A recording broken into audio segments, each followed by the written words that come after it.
Hey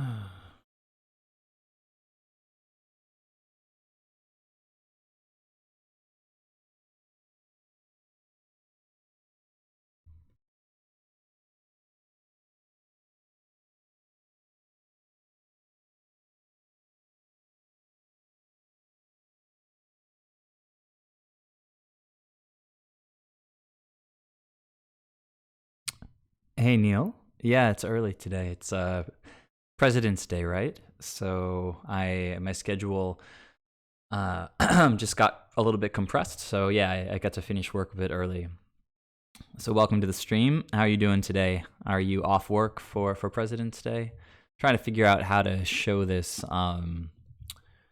this list the best way. I guess this is fine.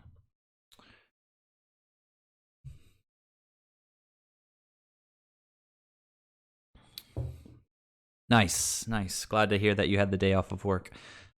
So I don't know. Maybe it's just my excessive cheeriness or something that makes you think that I'm Canadian, but I'm not Canadian. I am a New Yorker. I was born on Long Island, and now I live in Brooklyn, which is technically on Long Island still, but people don't talk about it like it's on Long Island. It's like one of the boroughs of the city. So anyhow, looks like you're the first one here today. I'm just gonna start talking about where I'm at with my list, kind of how I got here. So for the last few weeks, I've been playing these random. I guess the last stream I was trying delay, and I played I think I played 4 matches and just got. I think I won 2 actually somehow, and then just got stomped in the other 2 and. Didn't feel great. I had been playing Teferi for a long time, and Spell Queller was a more recent addition. And when they get on the table together, they're kind of oppressive. Like Ephemerate is incredibly strong in those situations because anything the opponent plays can just get permanently countered forever just by ephemerating a Spell Queller.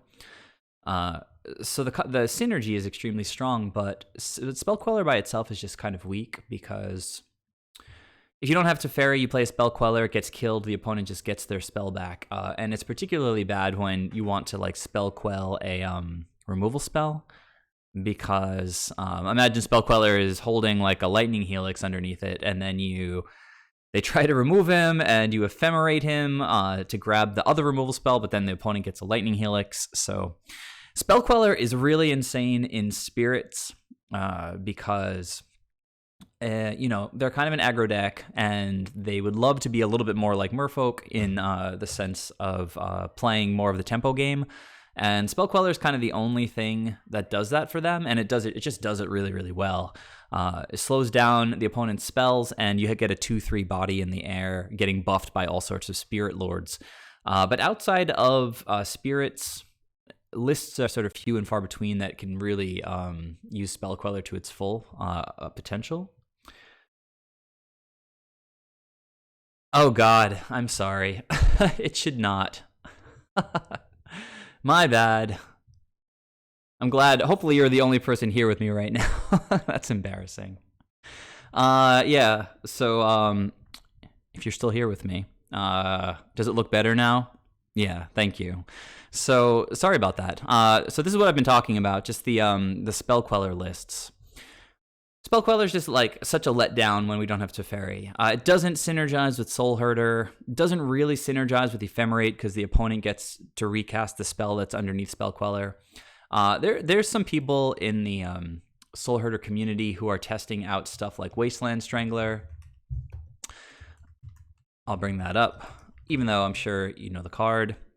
That has synergy with cards like Spell Queller, also with cards like Tide Hollow Sculler, because when you have a card in exile underneath Spell Queller, that's the opponent's card being exiled. Wasteland Strangler looks for opponent's cards in exile, puts them in the graveyard instead, and then presumably kills one of your opponent's creatures with -3/-3. So by ripping the spell with Wasteland Strangler out from under Spell Queller, it's another way to sort of permanently counter something.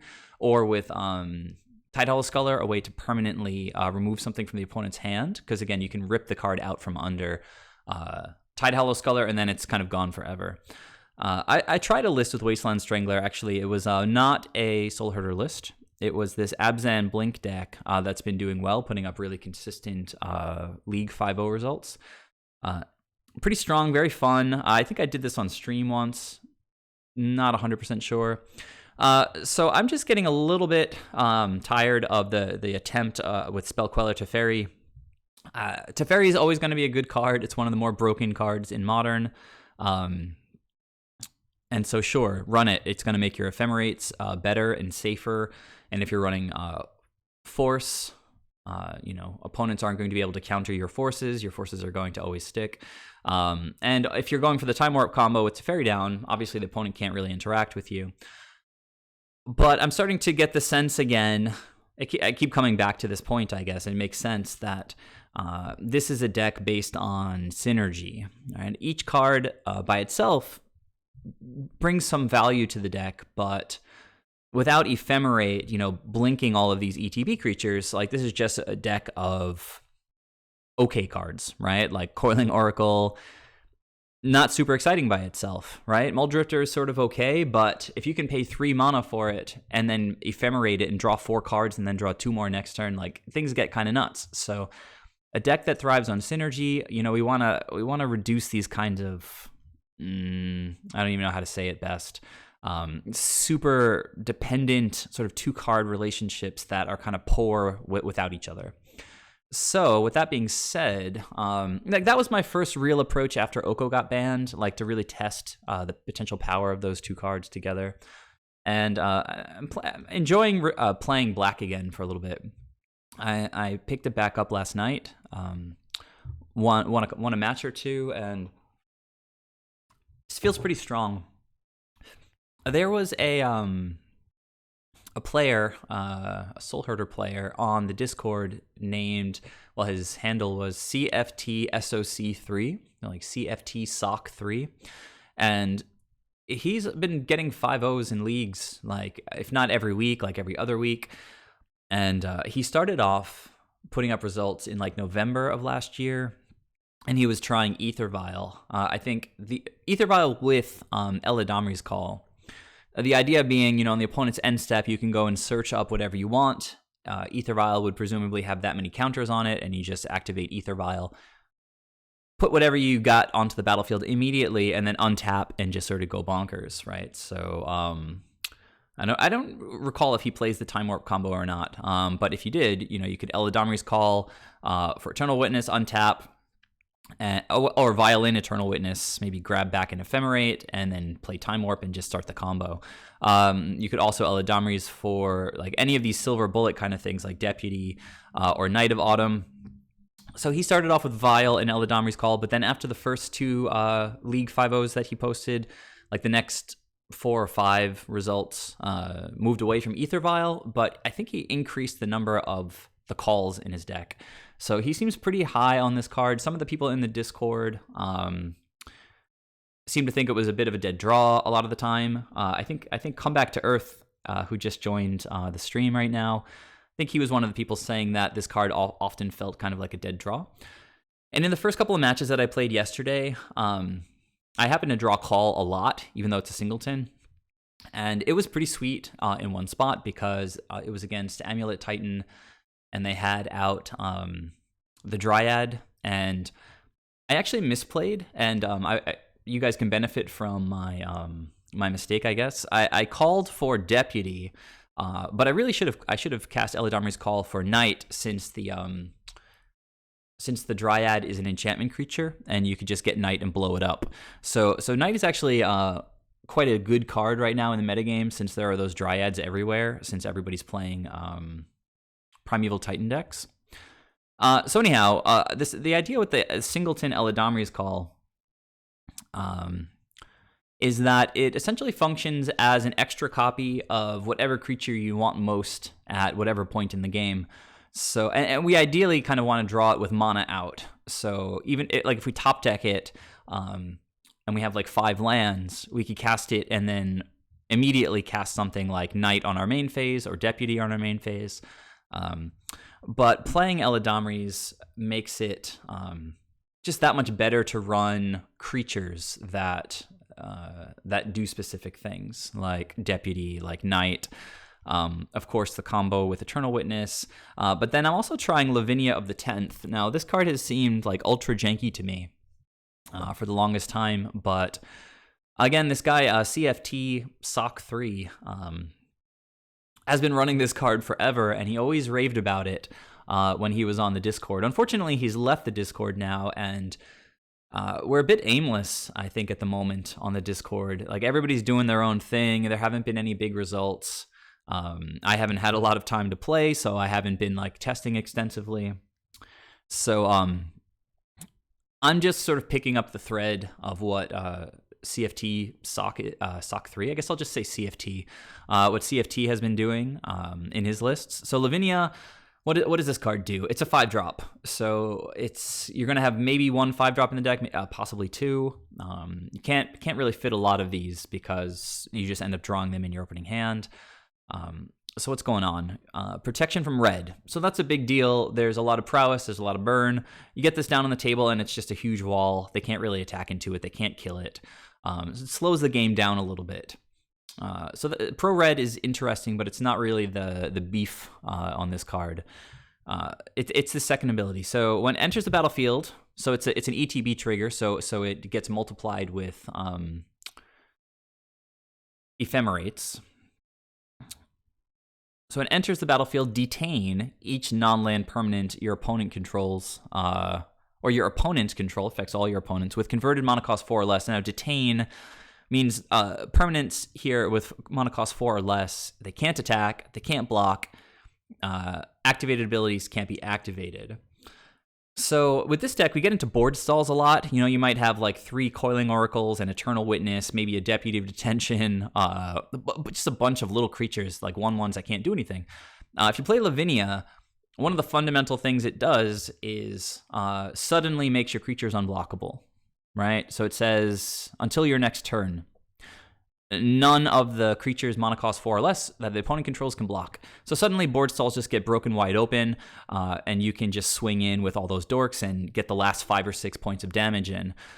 So in that sense, it's just kind of like your creatures can't be blocked, like an instant or something that just closes the game out.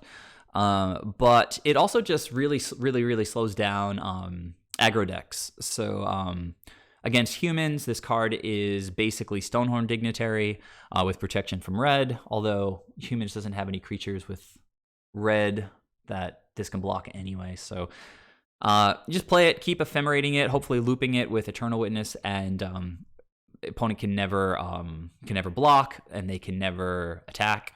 Pretty solid. So it's been good so far. I can definitely see the power in the card. So DV Neil, you're saying seems like Once Upon a Time would make it hard to find slots for call.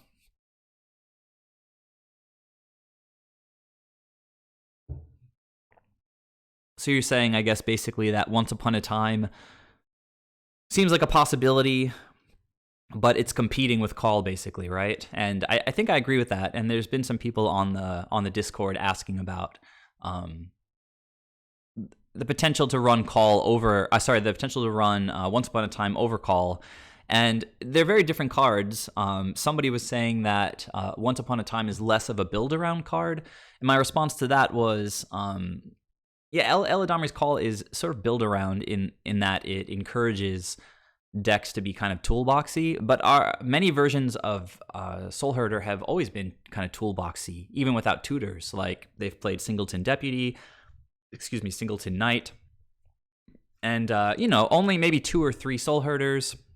So there's some combos going on. So at any moment, you might want a very particular creature.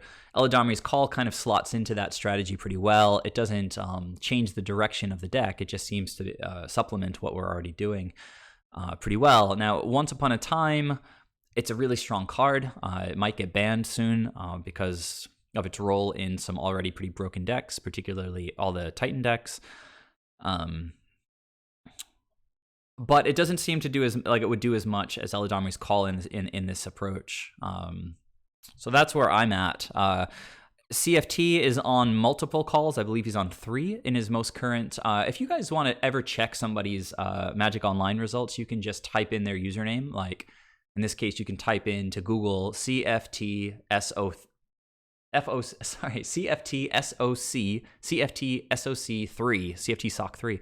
And the first thing that will come up is MTG Goldfish's page with all the results. And it'll show you, I don't know, he has like 4 or 5 trophies, League 5-0s, and then I think he has 1 or 2 results from other various modern events online. And you can see all of his lists. Like there's a thing all the way to the right on Goldfish. You can like expand and collapse, which I find really, really useful. You don't have to open all the different lists like in separate tabs. You can just stay on that one page and expand and collapse. So this is where I'm at. I've got the Singleton Call. I am running black. You can see I've got the 4-color mono base, the Singleton Swamp, the Singleton Overgrown Tomb. Going to run 4 Vistas because I want to be able to grab whatever basic I want whenever. All of the fetches, the non-Vista fetches, can get green. So we've got 3 Misties and 3 Windsweeps. I think in this list, white and blue are pretty evenly balanced. So we're going to want to be able to get access to white and blue pretty quickly. So, or consistently, I should say. And then just shocks of all the different colors, basically. Got the green, white, white, blue, blue, green from the Bant. And then, you could have all sorts of black fetches, but the one that matters most is the green, so we can get Hierarch down early. I'm still running 4 Dorks. CFT is running 3 in his current list, but I really love how Noble Hierarch plays in this deck. It gives Ice Fangs Exalted. It gives Siege Rhinos Exalted. I am still playing a Singleton Time Warp. Sorry you guys can't see the quantities down here, but I'm running let's see if I can just scroll down. Yeah, there we go. 2 Soul Herders. It's a great card. It should certainly be in the deck. It could be at 3, but once you add the 4th color for Siege Rhinos and Assassin's Trophies, spots get, and particularly, these silver bullet cards like Deputy and Knight of Autumn, in combination with Eladamri's Call, slots just get kind of precious. So 2 Soul Herders, the Singleton Knight, the Singleton Deputy, 2 Siege Rhinos. Now, this card could certainly go to 3. I want to talk about Siege Rhino a little bit more in a second. Singleton Muldrifter, the card has always overperformed in any list that I've run him in. Yeah, DB Neal, it's a good question. I'm going to get to that. It was the relationship with Siege Rhino, basically. Still happily playing Time Warp. It's always I'm just finding it to be better and better. I started off hating it, but then I started really understanding more deeply over time how this deck operates, and it's so grindy. It gets games like really far along, like turn 10, 11, 12, really well. Like it's kind of a strength of the deck is that it can remove creatures, it can counter spells, it can recur all that removal and all those spells. But it doesn't have a lot of great ways to close out games. People have tried Deep Forest Hermit, and obviously Siege Rhino, stuff like that. But having a combo to just end the game on the spot, because we do get to draw lots of cards throughout most games. We will, in a lot of the games, get to see a Time Warp. You play it once, it chills in the graveyard for the rest of the game. As soon as you draw an Eternal Witness, you start drawing more cards. Once you see that Ephemerate, things are just all over. So if it's not great, it pitches to Force, but I've just found it to be great most of the time. Time Warp gets a little bit better in decks, in a deck with Siege Rhino, for the same reason that Time Warp gets better in lists with Planeswalkers. When you take extra turns, you want to get extra value, and so Siege Rhino is a huge creature with Trample. So if you can get in a nice attack on one turn, cast Time Warp, and then get a second attack with the Siege Rhino, that's great value. Often can just close out a game. So Time Warp sort of supplements the Siege Rhino attacking plan, and obviously it's just a combo with Eternal Witness. Come back to Earth. My thoughts on a singleton oof. Honestly, I haven't been seeing a ton of artifact decks around, so oof is not like in the front of my mind of like, you know, top shelf sideboard material right now. If you've been seeing a lot of artifact decks, honestly, I haven't really been playing as much lately. I'd love to find some more time to play. If I can get up to 5 subscribers on the stream, I'm gonna find a second night where I can regularly sit down and stream with you guys. But for now, I'm just gonna stick with Monday nights, and that's all I've been playing on. So let's get to Jeskai Barricade. Yeah, Tron has a few artifacts, but I don't know. I don't think that... I mean, playing Oof can certainly hurt Tron. It does a much better job against Mono Blue Tron, which is just kind of a jokey deck anyway. It's like tier 7 or something right now. You also mean main board. I see. Well, definitely not on the main board. Definitely. So against Tron, I mean, Lavinia, it's a 5-drop, but it also makes it Tron unable to activate Walking Ballista. It makes them unable to activate maps or Oblivion Stone. So if you can get a loop going with Lavinia, Eternal Witness, and Ephemerate, or just Soul Herder, Lavinia is going to slow down those artifacts. Also going to prevent the opponent from activating Karn the Great Creator, and I guess not that the little Ugin, right? Because I think he costs 5. So I would definitely not play Oof in the main. I don't even want to play it in the sideboard. I would say if you have a local metagame with a lot of Tron and maybe some Urza decks, then it's a consideration. But I don't know. I just haven't really been seeing it. For that kind of effect, I've been going to Pithing Needle. It doesn't just deal with artifacts, but if the opponent has Planeswalkers, it also does a great job. If the opponent has like Manlands or something, Pithing Needle can just deal with all that stuff. Like, you wouldn't bring in Collector Oof against Jund, but you'd probably bring in Pithing Needle against Jund to deal with all the various Lilianas and Wrenn and 6. So, all right, I haven't talked about Jeskai Barricade yet. So this is directed at DV Neal, who asked about Jeskai Barricade. I was just Googling around looking for articles or discussions about various walls in Magic, and just it kind of bugs me that there's no blue wall, the equivalent of Wall of Blossoms. It seems so natural. Like if it was, I don't know, in a blue wall like this, could even draw a card and have flying or something like that, but it just doesn't even exist at all. There's some cool blue walls, but they don't draw cards. They're just like, they reduce all the damage that's done to them, or they're flying, or whatever, but they don't draw cards. So blue would be the best because it pitches to force. But we're stuck sort of deciding between Wall of Blossoms or Wall of Omens. But while doing some research, I came across Jeskai Barricade, and it just seems pretty slick. I'm like 99% sure this card is going to get taken out and replaced with something a little bit more impactful. But it is a kind of card where I think if it's going to get played at all, it gets played as a singleton. So it has flash, first of all. It's white and one colorless, one generic, like Wall of Omens. It's an 0/4 defender, like Wall of Omens. So effectively, the meat is down at the bottom. When it enters the battlefield, you may. I like that it's a may ability. Because if it was a must, or if it said when it enters the battlefield, return another target creature you control to its owner's hand, you would have to return itself to your hand. It wouldn't really do anything. The may there is actually quite nice. You may return another target creature you control to its owner's hand. So if you draw this in the late game, it is sort of like another Ephemerate in the sense that you get another ETB trigger. So imagine it's like some crazy board stall. Opponents preventing you from attacking. Maybe they have Ensnaring Bridge. You draw this Jeskai Barricade on their end step. You flash it in. You bounce back your Siege Rhino, and then you just play it again next turn and drain for the last few points of life. You can return Knight of Autumn to your hand and just blow up the Ensnaring Bridge.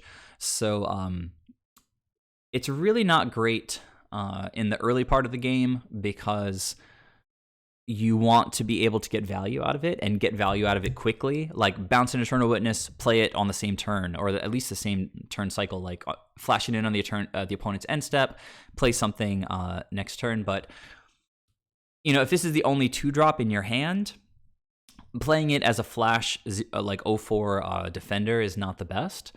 But the potential upside on the card, I just think is fairly high. If things are stalled out and you're just kind of top decking, you've got a couple dorks out. Worst case scenario in those spots is you just bounce an Oracle back to your hand and play it again.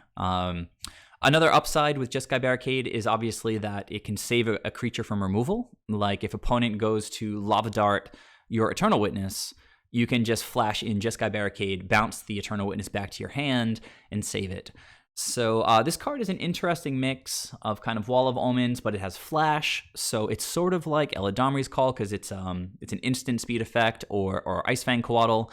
We get to be a little bit trickier holding up mana. Like, are we holding up Force? Are we holding up Assassin's Trophy? Maybe Jeskai Barricade. It also is kind of a tutorable, and you guys give me feedback on these ideas, but some of them seem kind of powerful to me. Like, for example, Eladamri's Call for Jeskai Barricade lets you bounce something back to your hand. So in that sense, it's kind of a tutorable ephemerate. So we've only got like Singleton Deputy. So we can't, if we've got a Deputy out, we can't go and Eladamri's Call for another one. We can go and Eladamri's Call for a Jeskai Barricade, bounce the Deputy back to our hand and play it again. So that could be relevant against like an army of zombies, right? So you go get the Jeskai Barricade, blink the Deputy, and play it. Sorry, not blink it, but bounce it to your hand and play it again to wipe out all their tokens again. Imagine the opponent has, I don't know, like kill 2 of your Siege Rhinos and the last one is on the board. You just want to kill them, but you can't tutor for another one because, they killed one of them and the other one is on the board. And you can't tutor because there's no more in the deck. You can tutor a Jeskai Barricade, and that's going to let you get more value. It's just a thought. It seems like it has potential power in the deck. Let's see what you guys are saying here. Nassif said earlier on that white is the best color wall, simply because Sword of Feast and Famine. So I believe Omens is worse than Blossoms. Better. Okay, you corrected it to better. Well, it's a little bit...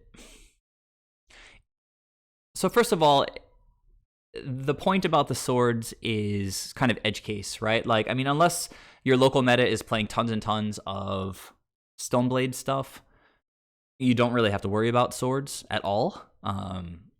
Like in all my matches, like Stoneblade is whatever, 5% of the metagame, I believe, or less. So it's a deck you're going to see 1 in 20 matches, and then who knows what swords are going to play. Honestly, I've seen, Light and Shadow, just as much as Feast and Famine, and Light and Shadow has pro-white. So in those cases, Wall of Blossoms is going to be better.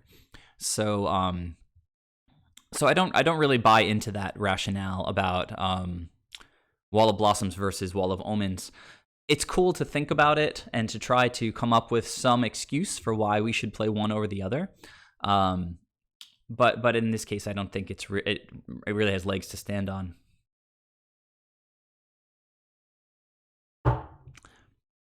So anyhow, I'd love to hear some of your guys' thoughts on the potential for Jeskai Barricade. Again, it's going to be pretty bad in the early game, I think. Could be better in lists with Ether Vial, because you can bounce something and then immediately just like vial it in. But this is where I'm at. As far as its relationship to Siege Rhino, apart from just bouncing it and replaying it, is basically like, I want to run a 3rd Siege Rhino. It's one of the best cards in the deck. It just wins games, particularly in combination with Ephemerate. But I had to make space somewhere with Jeskai Barricade and for Jeskai Barricade, and decided to try going with 2 Siege Rhinos, in particular because I have the Eladamri's Call kind of acting as a 3rd Siege Rhino. Looking at the sideboard for a second, I've loved Purge. In this metagame, in the modern format, there's always going to be a ton of mid-range, whether it's Death Shadow or Jund or Rock, and Celestial Purge is just like the nuts against them. So even though we can recur things, I want to see that first purge really badly early in the game. So even if I draw multiples, like I'm not that sad. Also, it deals with red, not just with black. So awesome against burn, awesome against prowess.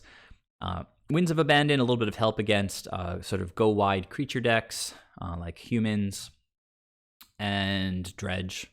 I've got a singleton Stonehorn. One of the nice things about Call is it lets you run these kinds of singletons and then have extra copies with the Call, or an extra copy. Auriok Champion, really solid anti-burn tech. This card also comes in against mid-range decks because you get to gain a bunch of life and they really can't deal with it. Like, I mean, Wrenn and 6 can't kill it.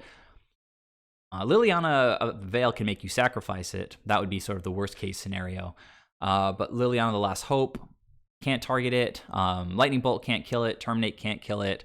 Maelstrom Pulse can't kill it. Kolaghan's Command certainly can't kill it. It's got black and red. So just kind of a nice all-around card. Extra bit of life gain. Stonehorn has been an all-star. I've got a Singleton Worship at this point. Singleton Thoughtseize because it's very powerful against sort of combo-y decks. Unmoored Ego, similar against combo decks. Teferi, great against combo. And Pithing Needle, just kind of an all-around great card I've been finding. So, Come Back to Earth, interesting. You think Barricade seems super cool. I guess we'll see in gameplay, hopefully, today, how it does. Now, I in the couple games I played yesterday, I didn't actually get to draw it at all, so I haven't actually cast it yet. I've got 2 Astrolabes in the list. These slots could certainly also be filled, like with an extra Rhino and an extra something else. The way that a lot of people seem to look at this card is that there's literally no downside to playing it. But you only have 60 slots in a deck, so it does have a slight downside in the sense that you're choosing to play it over other cards. So the example that I give is, imagine you draw Astrolabe and you say, okay, well, fine, you can cycle it. So you play it and you draw the next card. Next card is whatever, it's a hierarch. Now imagine if the Astrolabe was the 3rd Rhino, then you play it and maybe you win. Maybe Astrolabe was the 4th Witness or anything, the 3rd Assassin's Trophy. Then instead of just being something that cycles into the next random card, it's another great card in your deck. So that is the slight downside of running some number of Astrolabes. But it is a 4-color deck, and having an extra bit of fixing is definitely welcome. It also contributes towards Death Touch with Ice Fang since it is a snow permanent. And yeah, it just draws through itself, so there is very little downside, but there's only so many slots in a deck like this. Also, I should mention I only have 2 Force of Negations. You could cut a card like Force altogether in a deck like this, but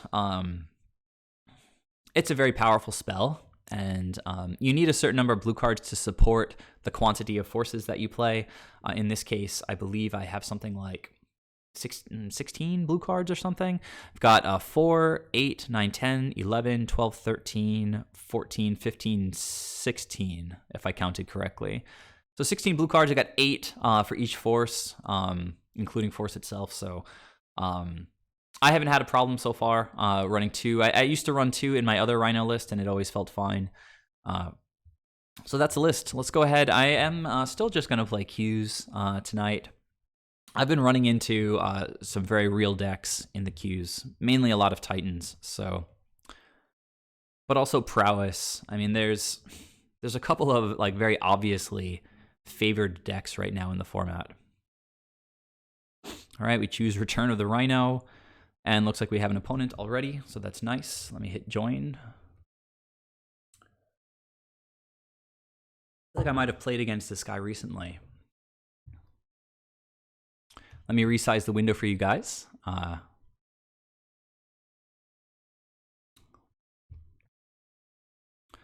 So this is kind of a funky hand. But it's a keep, because we can play Wall of Blossoms on turn 2, start ephemerating it, draw into a black source, and play Siege Rhino.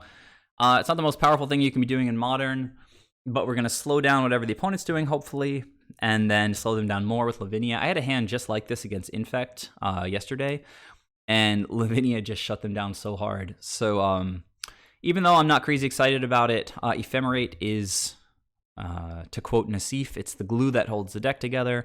You definitely want that at every stage in the game. So you should favor opening hands that have Ephemerate in them. 3 lands, 4 spells. I mean, hard to pitch that, particularly when one of them is a 2-drop that cycles. So I'm gonna keep.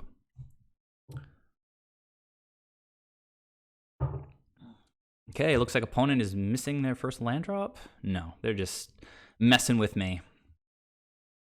And now they're gonna Thoughtseize me. All right, Inquisition, fair enough. They're gonna take my either Ephemerate or Wall, but I would probably take the Wall. Those are the only 2 choices. You know, knowing Soul Herder, I might take the Ephemerate because the card is just gas. But Wall is my turn 2 play, so both of them good choices. Opponent can't touch these with Inquisition. So I did take the Wall. No idea what we're playing against. It could be anything. There's that black source. That's pretty nice. So I will just play Hallowed Fountain tapped. Now we just want to draw basically no more lands for the next like 4 or 5 turns. I was saying this could be anything from the rack to rock to looks actually like maybe some kind of mono black deck. Duress, so they get rid of the Ephemerate. Yeah, this is looking like a discard deck, which we tend to do super well against because we have so much card draw, speaking of.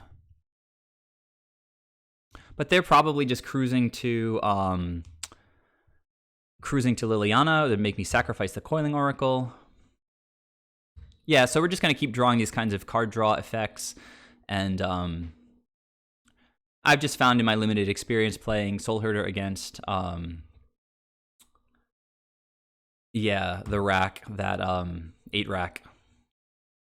We tend to do pretty well against them. They've had 2 discard effects, and I've still got 5 cards in hand, and they're just passing here. Strong stuff, opponent. All right, so unfortunately drawing more land. We do have a Coatl that I can flash in at instant speed, so going to be looking to do that. I think I'd like to thin my deck, so I might just go and get the Swamp. Well, I'll play the Vista. I have 2, and thin the deck a bit. Play the Ice Fang on the opponent's turn. And if I draw into an Ephemerate, I'll probably cast it on their end step and just get white with the Vista. If I don't draw Ephemerate, I'll get a Swamp. Okay, waiting. Not sure what's happening. Okay.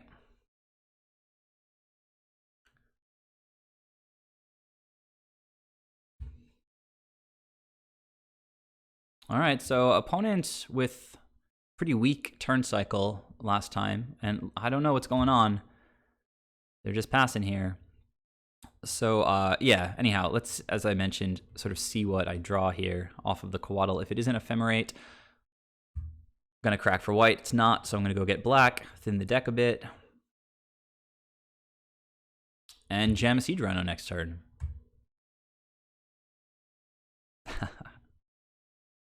Okay, opponent knows about these 2 cards and the breeding pool. Oh, didn't mean to do that, but my touchpad messed up, but I will pay 2 life. It's fine. Opponent is F6ing. Priority's passing instantaneously.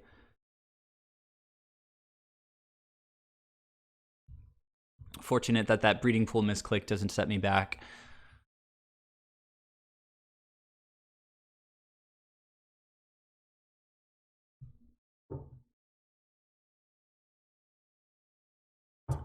I have no idea what they have in hand. Liliana is just bad here. Each player discards 3 cards. Oh, all right, that's kind of good for him. So yeah, I'm going to keep my other Siege Rhino. Seems pretty good.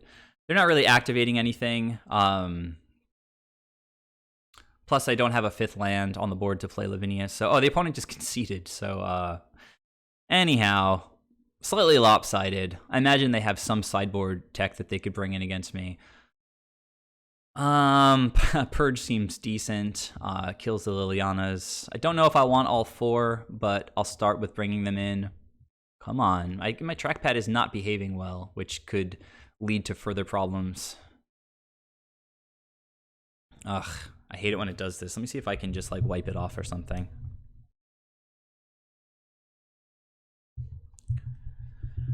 I've had this laptop for a while, and it's been a great computer. It's a ThinkPad, like Yoga 2 or whatever. It folds all the way back, like a 360-degree hinge, so you can put it in tablet mode, which is pretty sweet. So let's see. Pithing Needle, also good against the Lilianas. Celestial Purge, if they're running like Waste Not, Celestial Purge is really good. They've got that black enchantment. It's 4 of their racks. I think I'll bring in all 4 purges for sure. What to trim? Certainly nothing that draws cards. Night blows up their racks, so that's pretty gas. Force is let's see. So Wall of Blossoms draws a card. So even though I'm not blocking very often, they do need to, I guess Wall of Blossoms comes out. It's not good enough. Similarly, Jeskai Barricade probably comes out. Those walls are great against decks that want to attack.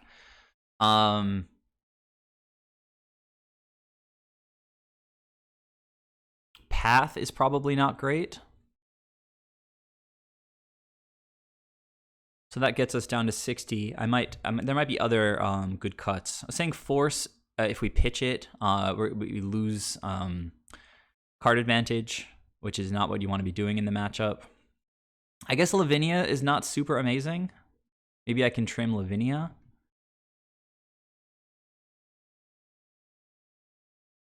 Teferi draws cards. But they're not really doing anything at instant speed. I can bring in, I guess, a Thoughtseize to take one of their Thoughtseizes. Doesn't seem great. Pithing Needle seems reasonable. Can name Mutavault.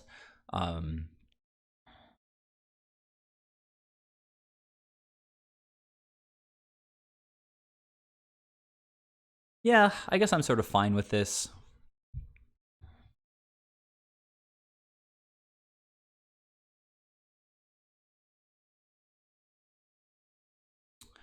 Well, this is nice.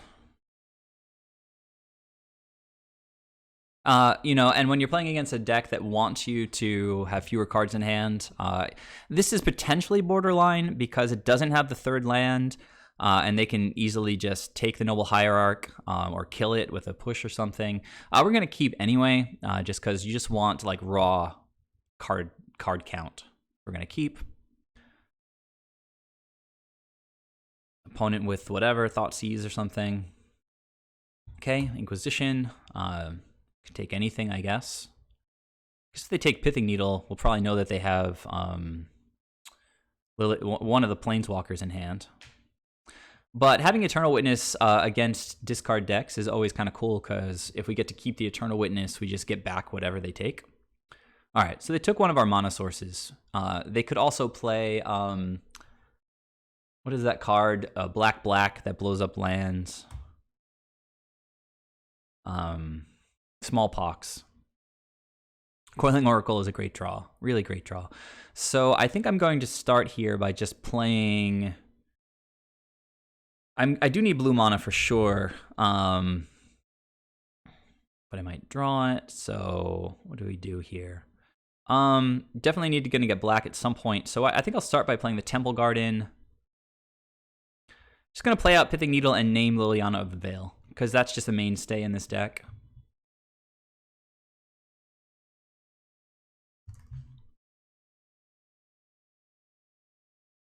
And black really can't do anything about artifacts, so hopefully they have Lilianas in hand.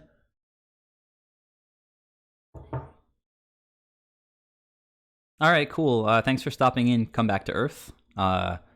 Maybe I'll see you in a bit. So opponent, I have to discard 2 cards unless I discard an artifact. Well, that's pretty clever. So we are going to discard that one, and I guess Soul Herder. Because we can always get things back, as I mentioned, with Eternal Witness. We want to keep the card advantage spells. I only brought in 1 Pithing Needle, but I think I might bring in another one. Purge is quite nice. So I guess it would be great to hit a land here with Coiling Oracle.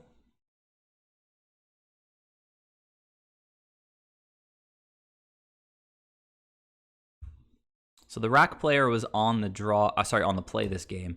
Drew another Ice Fang. So if they can't take that out of our hand, we're going to be able to start drawing cards.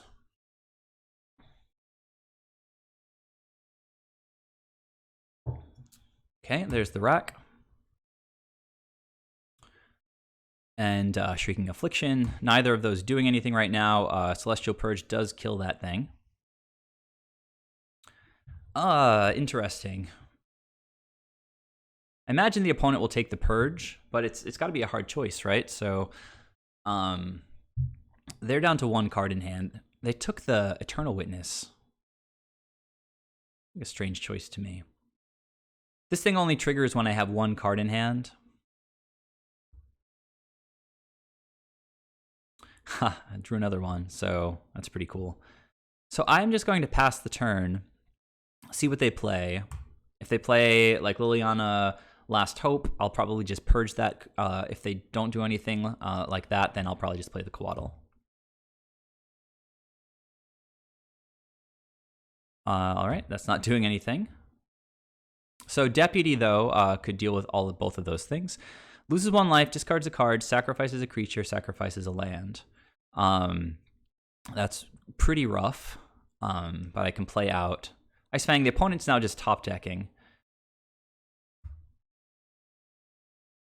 All right, so we do want to keep the land. So we say okay. I only have 1 basic island. Got to keep that in mind. I can go get more blue with this. Maybe blue-green. I'm going to say okay. I'm going to discard. If I discard the Purge, it sort of seems okay, right? I'm going to sacrifice a land, but keep the Eternal Witness. I can potentially go get back lands. I can potentially go get back really anything. Eternal Witness is very valuable. They do have the double. I think I'm going to pitch the Purge for now. There's 3 more of them in the deck. I mean, we particularly want things like Eternal Witness and lands.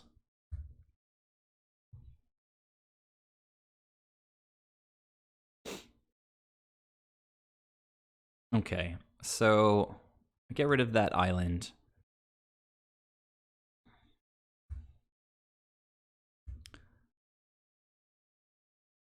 Assassin's Trophy is interesting.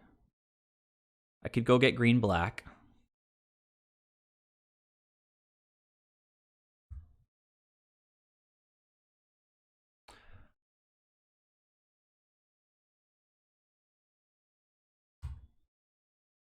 I would prefer to keep the trophy in hand for a little while.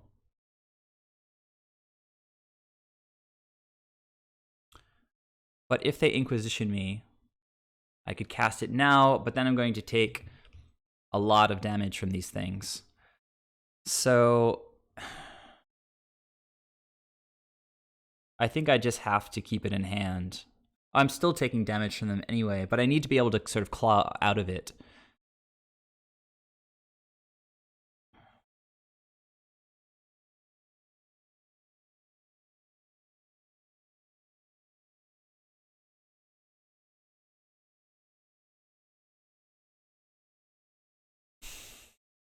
Getting black here seems poor because the only option is to get Overgrown Tomb, and then I can't get blue in case I draw any more. And let the opponent take what they want to take. So if I draw into snakes, those are like my best draws, and I really want to have blue mana. Okay, so they take the Witness, leave the Assassin's Trophy. Makes sense. So as I said, I think I'm taking 8 damage here. So rough. Come on, card draw.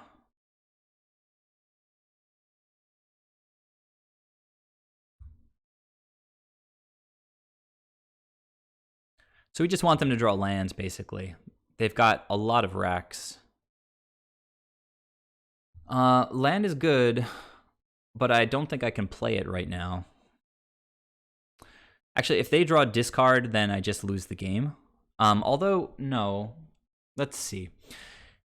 If I blow up the Shrieking, if I play the land, blow up Assassin's Trophy, I'm going to take 3 just to play Assassin's Trophy. So, oh, I missed my attack. I pressed the wrong button. What a waste. All right, so we just need them to draw lands for a turn or two. Or Pack Rat, I guess. I think I'll probably spend the Assassin's Trophy on that thing. Come on, snakes. Let's go, snakes. Purge is pretty good. This thing costs 3 to make rats. So I'd love to stop taking damage but I have to play spells, and I don't want to give them lands if I don't have to. So Purge on that seems just quite all right.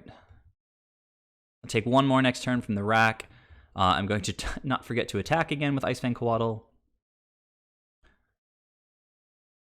So this is how games against 8-Rack go. I guess drawing like Deputy would be solid.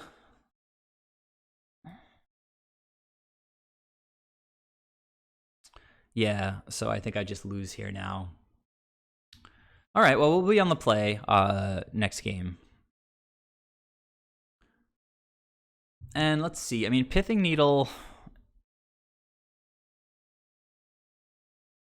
potentially not necessary if I have something else better to play. It's good to have in low CMC spells. Wall of Blossoms isn't really blocking anything, though. I mean, it's a creature, I guess, to sacrifice if we've got something else valuable down. And I guess Thoughtseize takes away like a rack or something that makes me discard 2 cards. I do have some artifacts in the deck. I think it's fine. I think I'm just going to run it back. Though I'm not sure about Force. Maybe I'll take Force out.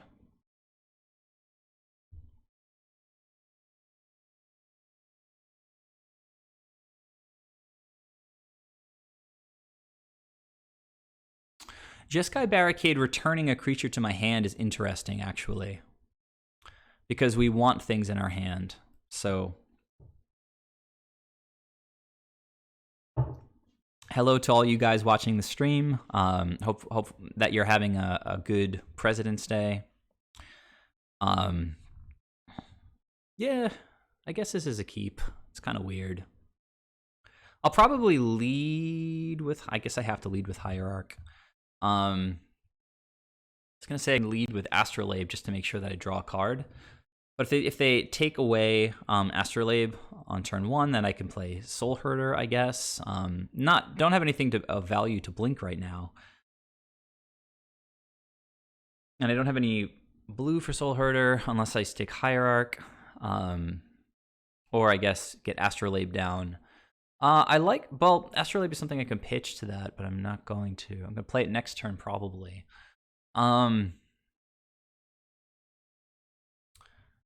Got a bunch of lands. And I do like the fixing aspect here.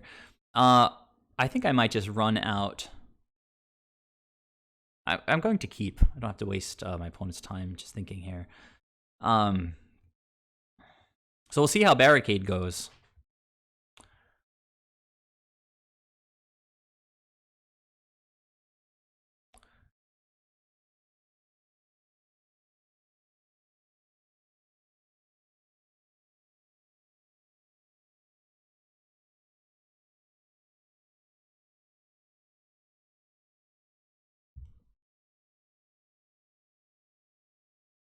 Now, if they take Astrolabe, I don't have... let's see. Well, I guess we'll sort of see how things play out.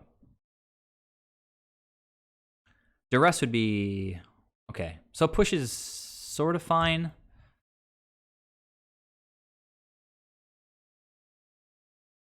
Okay, so we got every single color basic. That's kind of interesting. Yeah, I'm just gonna play... it doesn't really matter too much. I'll play white and play Astrolabe. Okay, that was a great draw. So now we just want to hit like Ephemerate.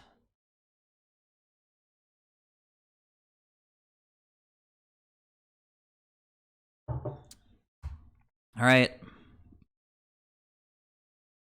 2 racks. So, come on, deputy, I guess. Or even, you know, knight, I guess.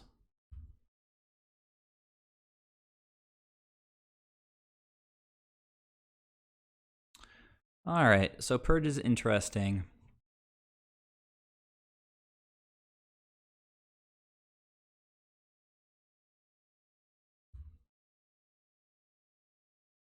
All right, well, we're drawing well.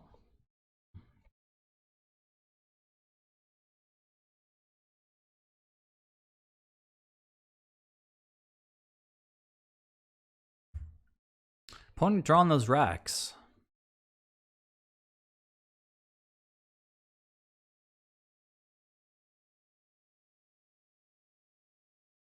Well, all right. It'd be kind of amazing to have an ephemerate in hand, but I don't.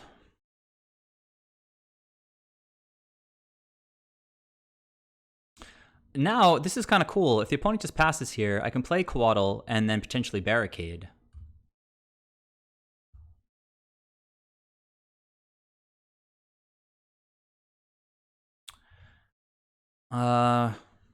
I mean, Witness is a great draw, and we can even play it with Astrolabe. But I kind of love these 2 flash spells that I have here. If the opponent plays like a Liliana, I can purge it. So we're sort of sitting pretty at the moment.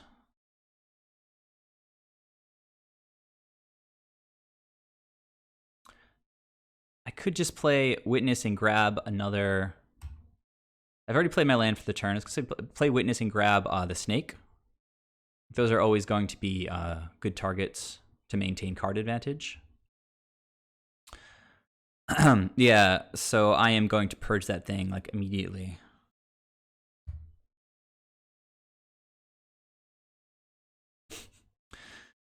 All right. Well, I don't have to purge it super immediately. I guess I might as well, right? I can save Barricade for like removal. No reason to return it to hand just yet. I can just purge the Waste Knot. I think purge on Waste Knot here is just kind of a huge blowout. Waste Knot is their entire engine. Definitely have Death Touch established here. And, you know, I might just go grab Purge. Drew another land. That's kind of what I wanted to see. They're tapped out. I could just go Soul Herder here. Seems pretty solid. And then just hold up Barricade to protect Soul Herder.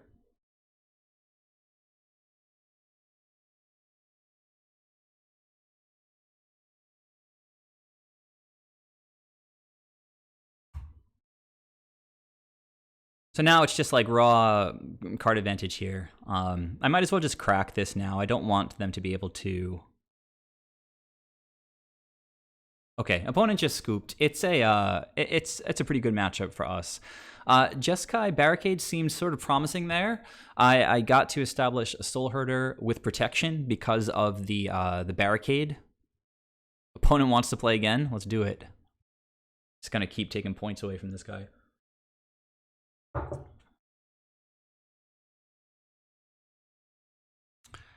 Oh, 2 parts of the combo, but no turn 1, no turn 2. We know what we're playing against. What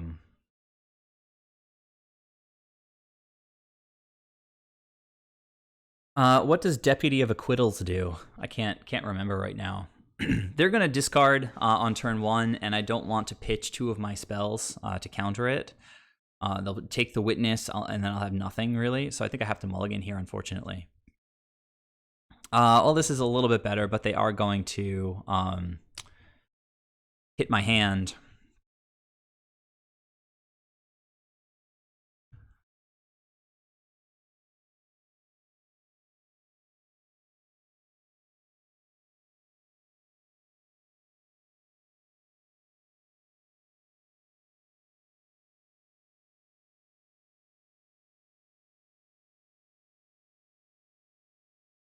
Well, that's interesting. Now that you mention it, it does sound familiar. So I'm going to want to get blue and white. Blue and white with this should be just fine. I can probably pitch this white source. Blue, white, double green. Sure.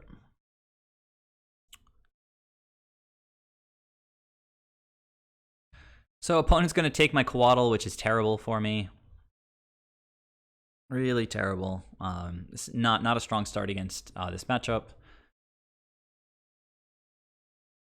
Oh, I get to discard. That's pretty sick.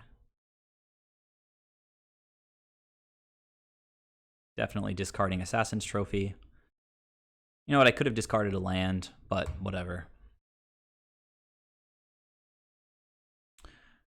All right, well, Force is kind of cool. If they play something that makes me discard 2, I'll cast Coatl, potentially draw something blue and counter it.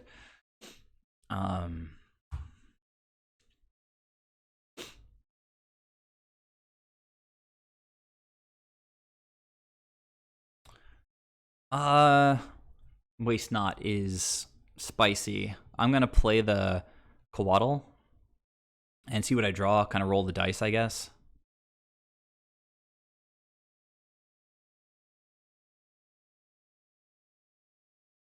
They sort of played like they didn't have another land, but that could just be sort of savvy on my opponent's part. All right, so we didn't draw a card to pitch. Yeah, all right. So I'm going to destroy that thing right away. That was actually this whole sequence just worked out really well for me. So I can cast Assassin's Trophy on their upkeep.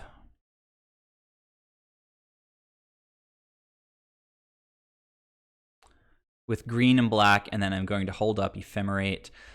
Force is going to temporarily not be available. Actually, I kind of want them to be able to draw lands, so I'll do it on their draw step. Assassin's Trophy, green, black.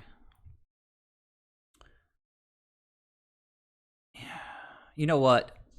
It might have been better to play the Vista, because if the opponent just plays like Liliana, I'd love to be able to counter it. Yeah, that wasn't the best. Oh well. Live and learn. So draw step, we are going to blow this thing up.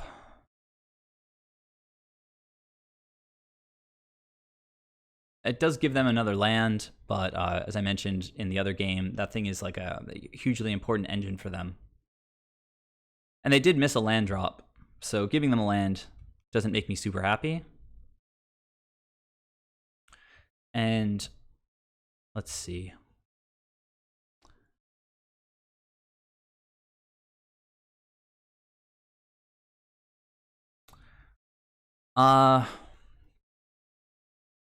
This is okay, I think, for now. I could go for Ephemerate, but then if they have like a push, it's a massive blowout.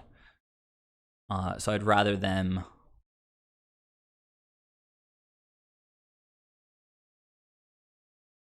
Like if I Ephemerate and draw another land, I'd probably just pitch the land.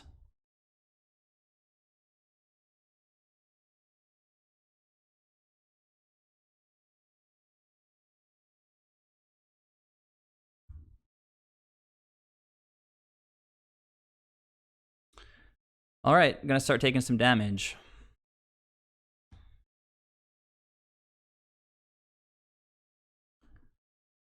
But actually not from this thing, because I think it probably checks on resolution as well, and I'm going to get... Oh, did I draw another Ephemerate? That's pretty awesome. So let's see how this works. Oh, I guess that's just going to resolve right now, right? Oh, I could Ephemerate, but that wouldn't draw me a card. So whatever. Taking damage. Taking damage. I guess, yeah, my effects go on the stack first, so... It is nice to draw another card. Okay, I think we keep the planes in hand. Can play the Hierarch out. Or maybe not. Maybe I just hold the Hierarch. Opponent does have a Raven's Crime in the graveyard. Can always just play out the Hierarch next turn. And attack for 2. Like, I don't really see the upside of playing it out right away.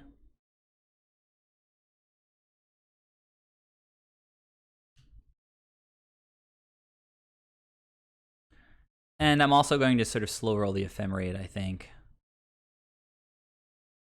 Not past this point, though. Too important. Now, if they are slow rolling like a push, that would be like good play on their part. Lavinia, huh?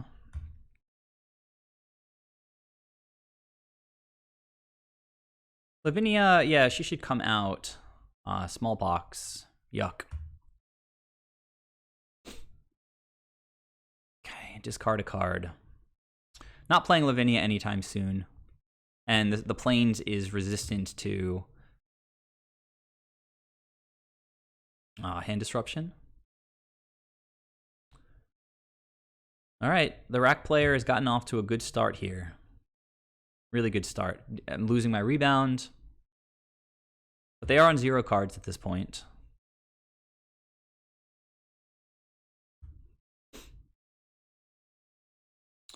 And I think that's probably going to be it.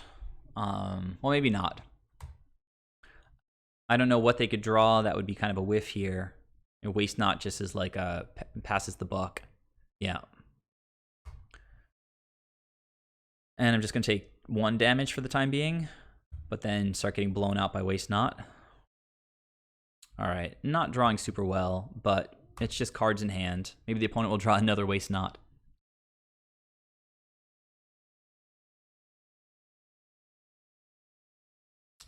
So DB Neal, as far as Deputy of Acquittals goes, if it is in fact the same ability, like you may bounce something,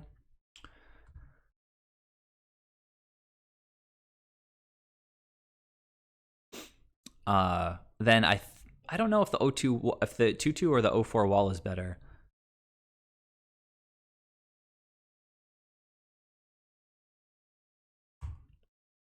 All right, so we need some snakes here, basically.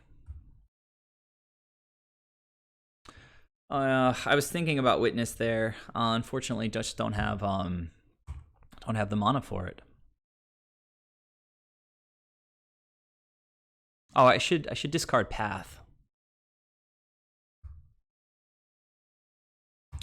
Well, we're getting some reprieve here.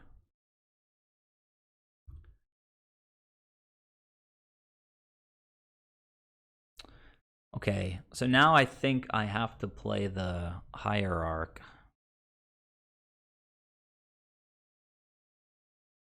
And if they try to kill it, I could Path, but then I'm losing cards.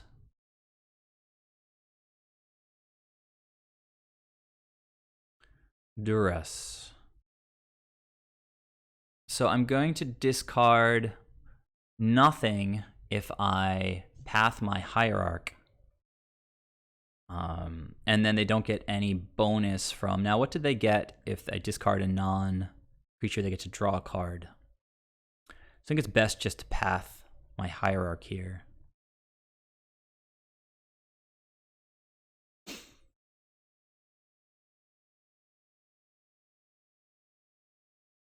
All right, opponent gets to see what I'm going to play here. I'm going to take 1 from the rack. Huh. Now I kind of want to go get Ephemerate.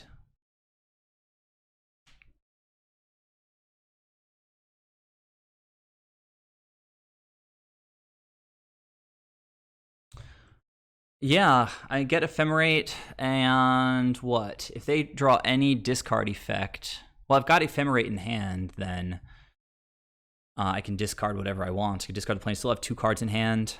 I could also just play the planes and play Ephemerate right away. But then Ephemerate, then I get a card from the graveyard. That seems okay, I think. Or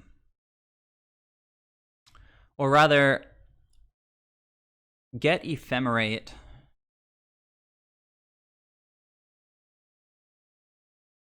And then if I play the planes, I can replace the planes in my hand. Casting Ephemerate, getting another card.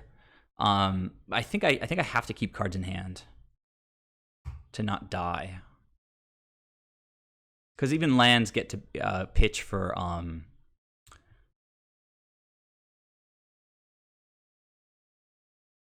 Raven's Crime. Well, I fill up my water on my turn. What is the opponent doing here? All right, so Raven's Crime. I get to pitch a land, and then we're going to start cycling Ephemerates, and we'll see how it goes. Can only cast one Ephemerate per turn here, and we're getting low even on. Wait. Oh, I have Ephemerate. I didn't get to cast it yet. So now, I mean, they can just draw Collector Brutality and drain me out.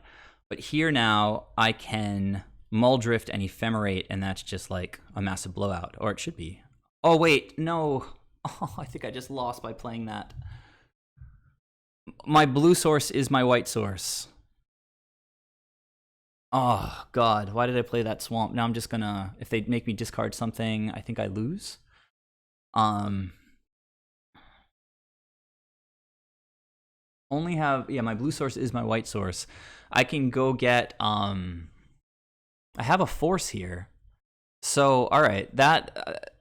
I can potentially Ephemerate, get force, and pitch to Muldrifter, start the Ephemerate loop going. But Muldrifter is really my ticket out of this. Out of this whole mess.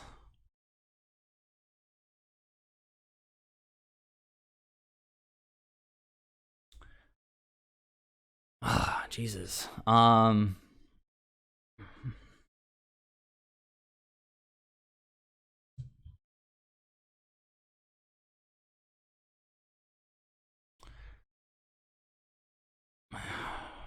That basic swamp. Playing the basic swamp is going to kill me here. I have to hope that they whiff for a minute. Force is not a way out because I still just lose to all these triggers. Yuck. How do I get out of this now? I need to Ephemerate Eternal Witness to get back a basic planes, but I already played... I could have ephemerated... No, wait, I need to Ephemerate Muldrifter here. Oh, you know what? I can also just play Muldrifter. If I play Muldrifter, I go back up to 3 cards. It's going to die, but at least I have 3 cards in hand. I think I have to do it, and then I can always get it back with like an Ephemerate loop.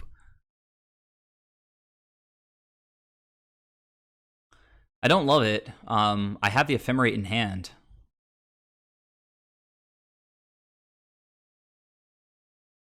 Well, okay. So if they draw land and make me do Raven's Crime, I can pitch the land. It does nothing for them. I don't take any damage. I play Siege Rhino and start gaining some life. Okay.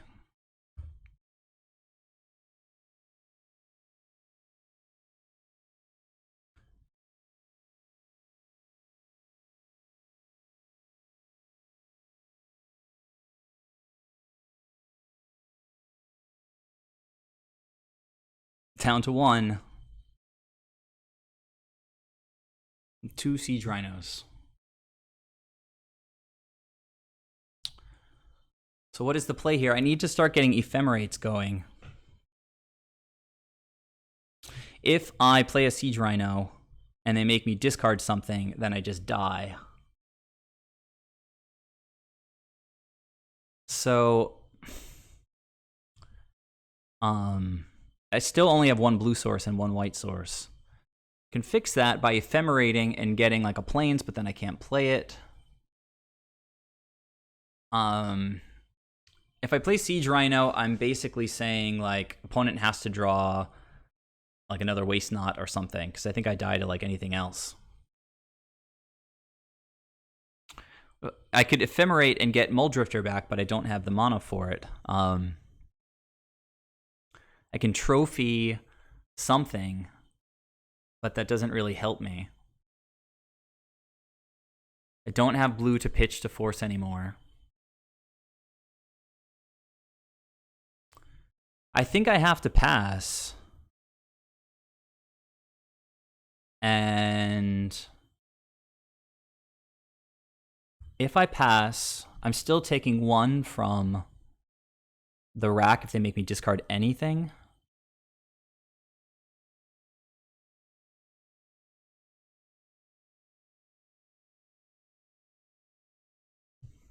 I'm wasting a lot of time here. I need to be a little bit careful. If the opponent gets me down to 1 card, then I lose 8 life, and that's just GG. So I can't really risk that by tapping out. I guess but if they make me discard anything here at all, then I lose to the rack pinging me for 1. So I have to hope that they draw nothing, like another rack, basically.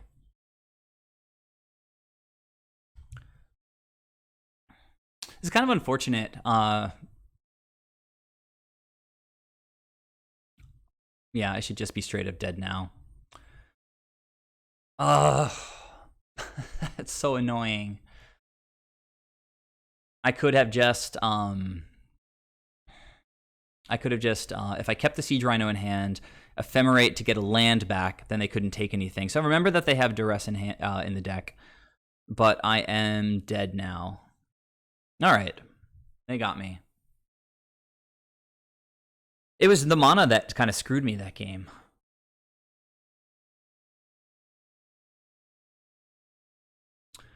I mean, maybe we bring in egos to get rid of, like, racks. I don't know. Purges are great. Needles seem okay for Wrenchmind and for Liliana's, though we haven't really seen a lot of them. Actually don't know if we've seen any of them. This might just be like a budget build. And keep the Pithing Needles in the sideboard. Liliana's not, Lavinia is not very good. We don't have a lot of lands, so the Time Warp combo is probably offline. Rhino seems fine. Force doesn't really seem fine. Barricade seemed okay. Even the walls sort of seem okay. Path was bad. Could bring in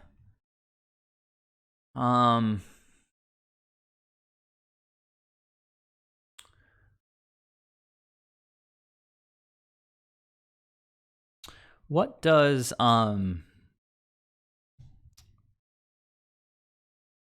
that black enchantment say?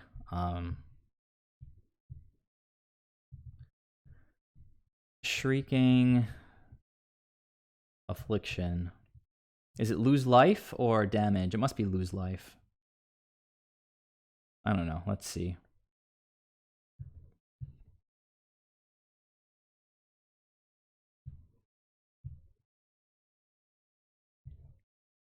Yeah, I lose 3 life, so Worship doesn't help me there. Worship only cares about damage. So yeah, Path was just a dead draw, so I do want to take that out. But then what should I bring in? Maybe gaining life is okay. Protection from black and red. It can, like, kind of never die unless they make me sacrifice it. I don't know.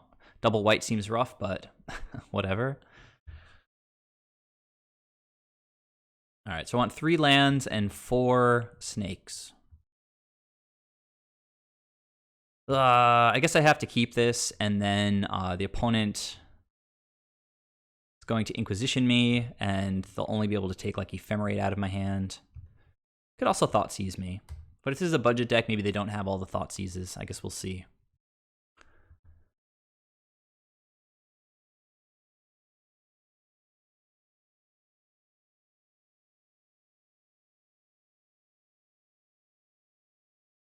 So they can't take Muldrifter. So unless I draw a snake, well, they're going to take Ephemerate, right?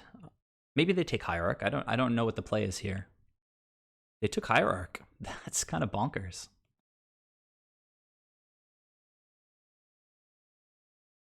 Purge is a decent one. I mean, I'd love to wait. I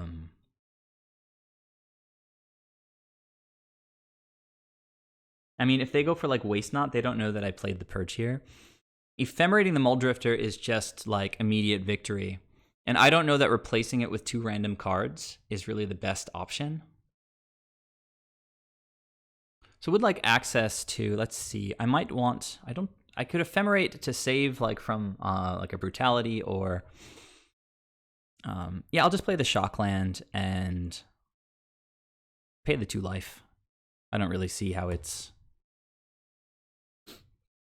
All right, so I'd love for them to play Waste Not right here, because then I can just purge it.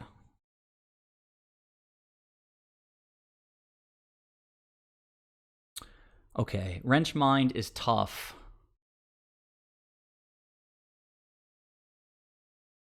But we can draw any land and be off to the races.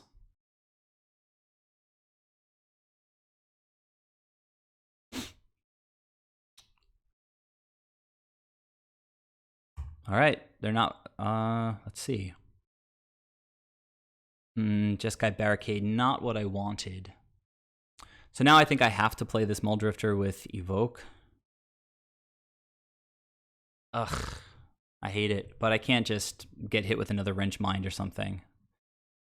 Ugh, yeah, that's the difference between winning and losing, is that Barricade not being a land. Sorry guys, I didn't resize my my window here, so you can see the opponent's hand size and their clock.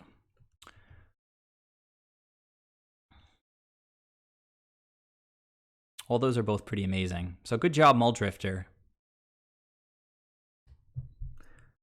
If we can somehow sort of eke through this turn without too much disruption here, like if the opponent pays a Waste Not,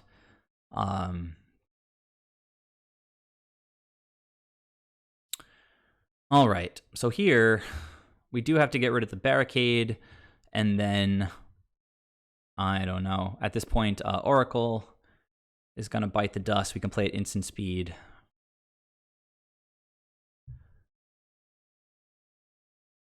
All right, let me go back to the chat.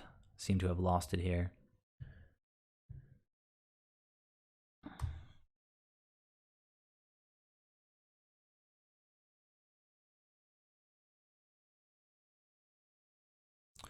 Okay, Witness is pretty sick. But the only land in the graveyard is an island, so it doesn't let us play it and immediately hold up Ephemerate.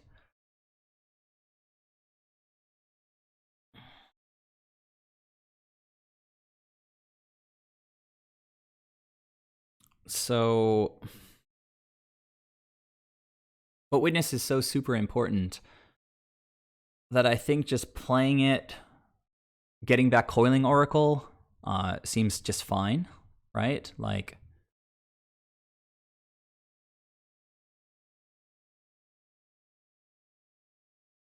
fight over card advantage, and we've got the potential for a loop with the Eternal Witness on board. I'm gonna fill up my water real quick.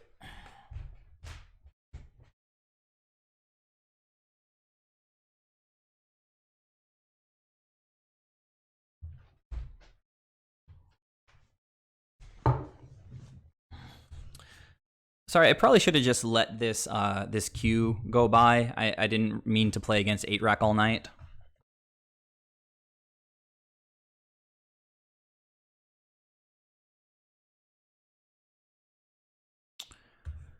Okay, discard Coiling Oracle. And now what?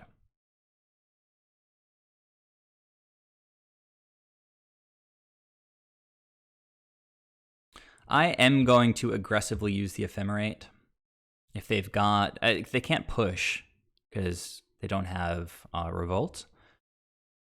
So maybe I Ephemerate here and actually just get Barricade? I need to be careful with cards in hand in case they just start slamming.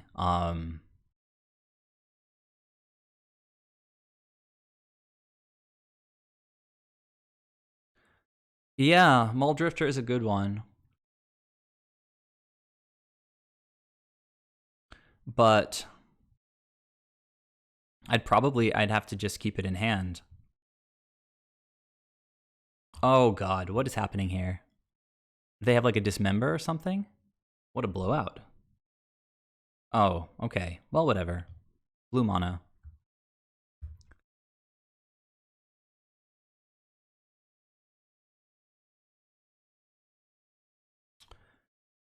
Okay, so what's happening here? We are ephemerating, and I'm just going to get, oh.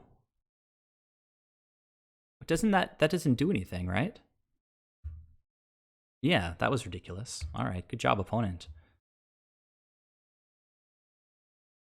All right, so we can play one of these 2-drops now that draw a card, so I think that that's going to be just fine by me. And we'll keep the land in hand for the time being.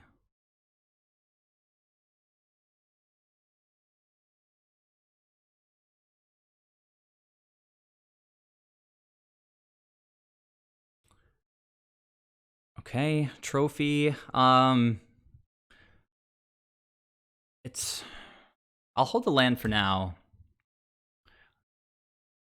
We may eventually want... Well, we may just want to discard the land, honestly. Oh my god. That's awesome.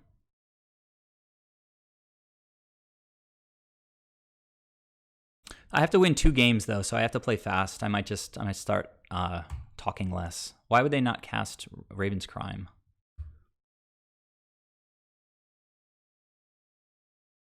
I'm gonna go get Oracle. Actually, I have to get... Okay, opponent just scooped. Good.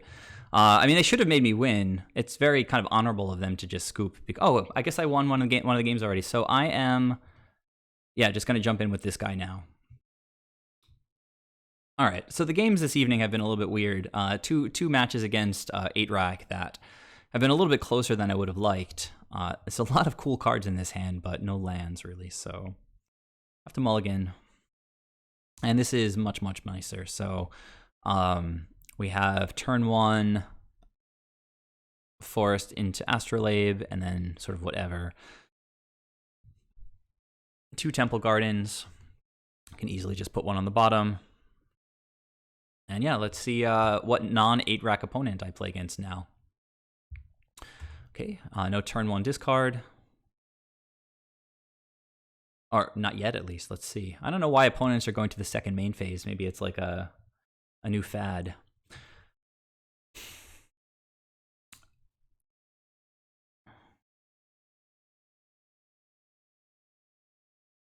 I think the plan changes now, right? I mean, they could just play like Renin 6 and kill Hierarch, which is kind of rough.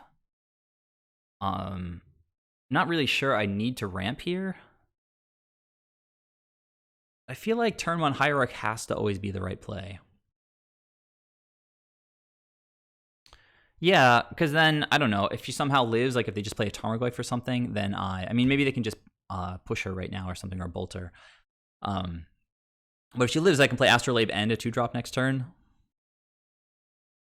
Stopping all my main phase. Okay. Well, that's sort of okay. We've got mana.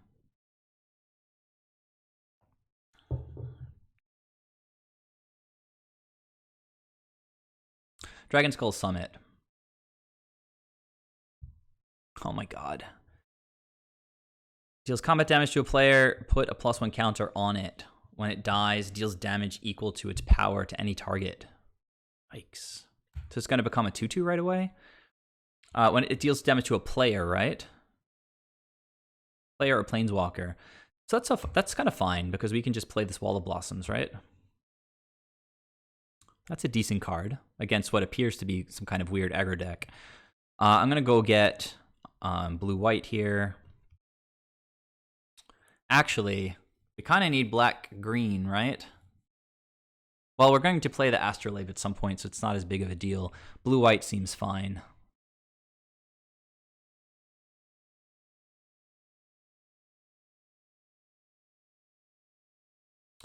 So opponent plays unknown cards, and I play unknown cards. All works out. All right, there's the 4th land for Siege Rhino.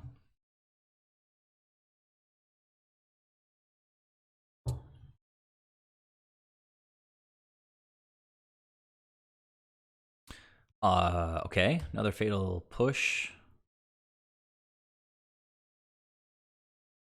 Oh god, is this an elemental? It's not. So he's playing this elemental card with non-elementals.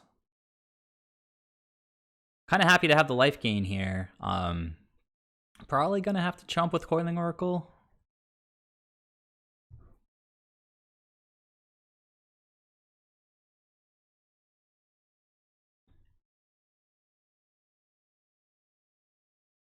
Like Coiling Oracle into basic Swamp would be pretty nice.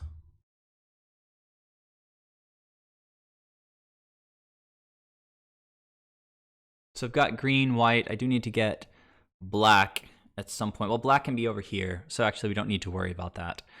So I think I just get a basic for the time being, and then if I have to, I slam the shock next turn. Maybe I draw another land, or maybe Oracle is going to hit a land here.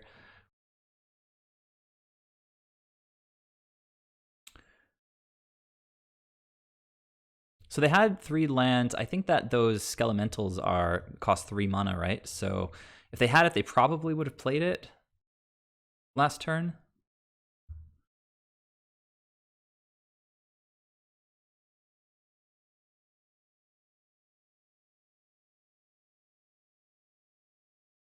Well, that's sort of spicy, I guess.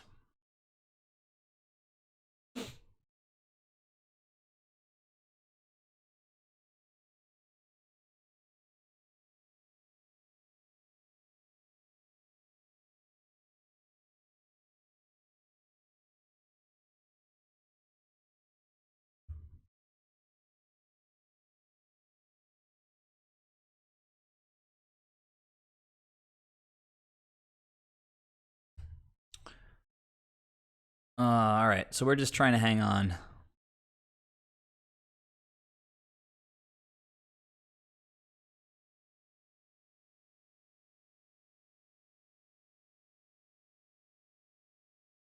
Oh, did I mess that up? No, I think I got it. Our opponent down to 1 card. They're going to draw up to 2, but if they swing with the Dreadhorde and can't deal with the Siege Rhino, then I can just kill this guy. Hopefully they have 1 land in hand. Maybe they have double bolt or something.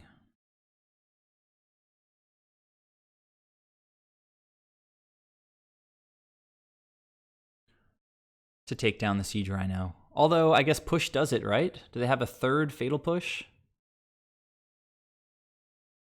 That would be really, really bad for us. Actually, I've got...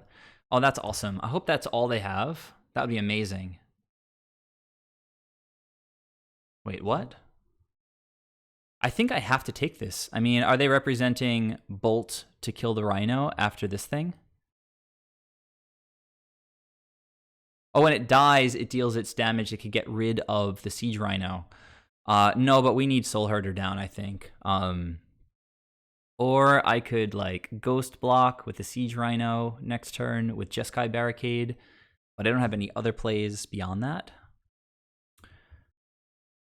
I could get this thing off the board. It's not an elemental. But then it will kill Siege Rhino, which is no good. We really want to bring in wins from the sideboard. This wall is actually going to be pretty good. If we draw a land next turn, we can play Soul Herder and do some barricade action. I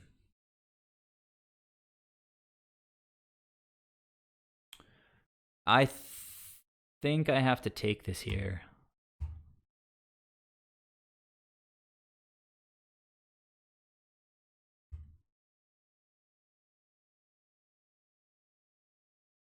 Okay, there's their last card. So, Ephemerate is a good one.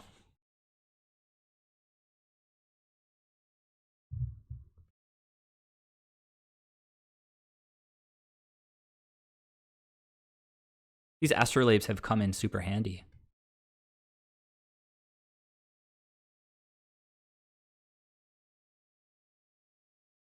So now I can block this ridiculous card,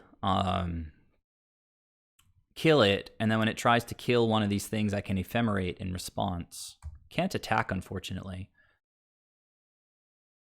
But these are the games that I love playing with Soul Herder, is like resisting the attack and then turning the corner eventually. So how has Jeskai Barricade seemed so far? It's been interesting. I definitely want you to have a lot of mana available. Force has been a little bit poor. I have had a blue card, but I needed to play the Soul Herder just then. I need the opponent to sort of whiff here. Another Butcher, huh? So you're set to take a bit of damage.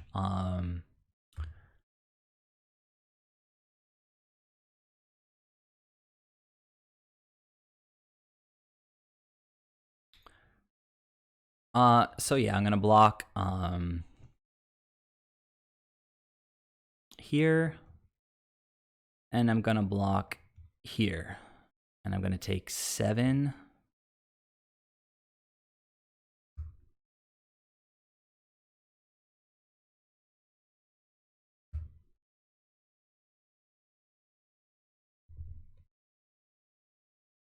Oh, it gets to go to my face? Oh god. Oh, but that's I have Ephemerate, so maybe that's even sort of pretty good.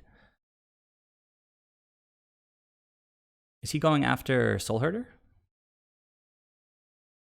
Looks like he is going after Soul Herder. Alright, so just Ephemerate the Soul Herder.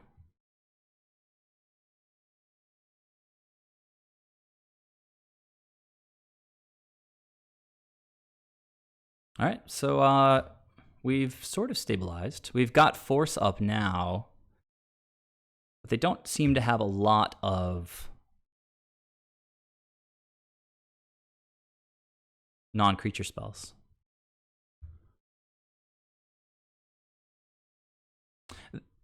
This thing is an elemental, so it should be able to come back next turn.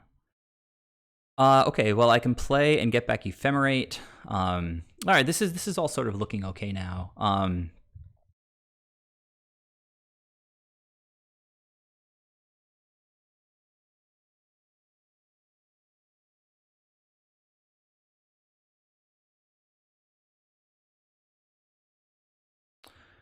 All right, so just go ahead and attack with the Soul Herder.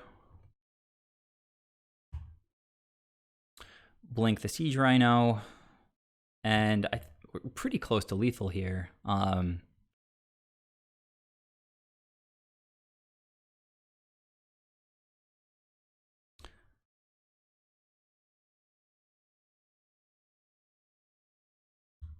We have another wall that we can flash in if it seems relevant. Oh, you know what? That could have been lethal, I think. If I blinked the Siege Rhino, I could have made the Soul Herder into a 3/3. Ah, well. Glorybringer.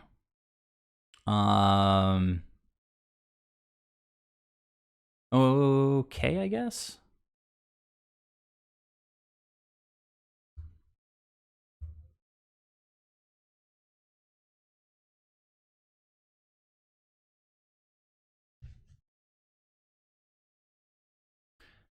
Yeah, I missed like a pretty basic Soul Herder line. I should have ephemerated the Siege Rhino, swung for 3 instead of 2. The opponent would be at 3, and then I could have just blinked the Siege Rhino on the end step.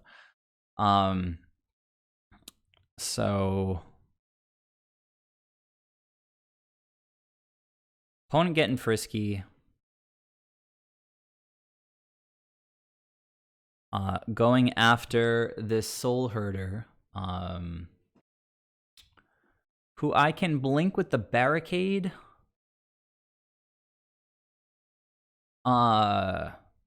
Blink or bounce it with the Barricade, block the 2/2, block and trade.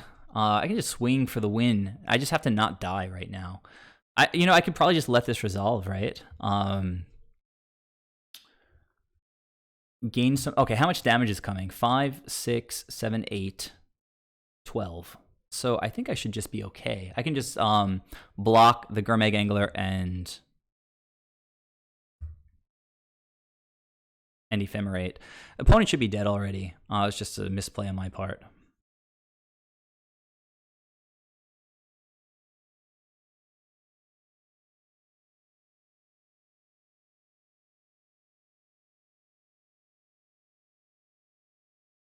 And I cast Ephemerate with this just because I can.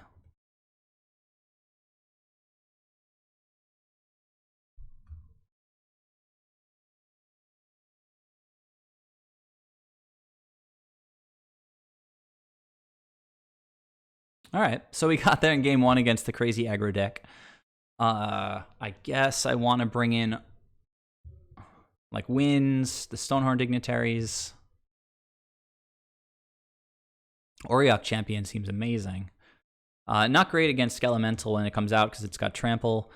Although Purge is ridiculous in the matchup. Winds is wonderful.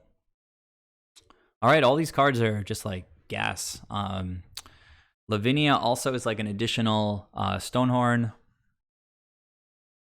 We can take Force out. There's not a lot of things that I'm afraid of that non-creature wise in that deck. What are your guys' impressions? Seems like they could have trouble getting push online to kill like a deputy. Knight is going to help us gain life. Seems okay. We need to trim 6 cards. The walls seem solid. I guess we take out Time Warp. I mean, it does require games to go longer. Maybe trim Muldrifter as well. All these like 4-drops we're bringing in. Trim some of our higher CMC spells. Soul Herder dies kind of easily. Removal is great. Eladamri's might just be the cut here, even though it lets me go get Stonehorn. Maybe I do want to keep Eladamri's in extra copies of the sideboard stuff. All right, let's focus. Maybe trim a Soul Herder since it's so tiny.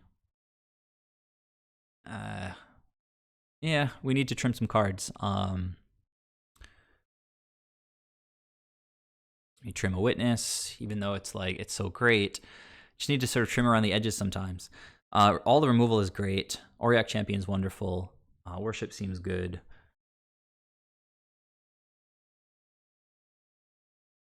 Two cards. Jeskai Barricade is better against, I think, decks that have more removal because it can act as a counterspell, so I can trim that. And what else? They did push my Hierarch last game, and they're probably bringing in more removal. Yeah, just trim one of the Hierarchs. And I'm gonna run back to the I'm gonna run to the bathroom. I'll be back in a minute.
I'm back. All right, you guys have been looking at this, thinking I'm gonna mulligan it. And indeed, I think I have to. We don't have any of our sideboard tech. And it's just too light on gas and too heavy on lands. They mulligan as well. This hand just looks really nice. Really nice. It's all fetches, which is going to hit our life total, but we can get basics to turn on Death Touch. You get green, white, and blue. I can play all these things. Although I could be slightly greedy and just pitch a land, we can still play two of our. I think I have to pitch a land. I'm going to keep. And let's see, it's going to be like blue-white on turn 1 and then green on turn 2. So we can just pitch whatever, Windswept Heath. And let the battle begin.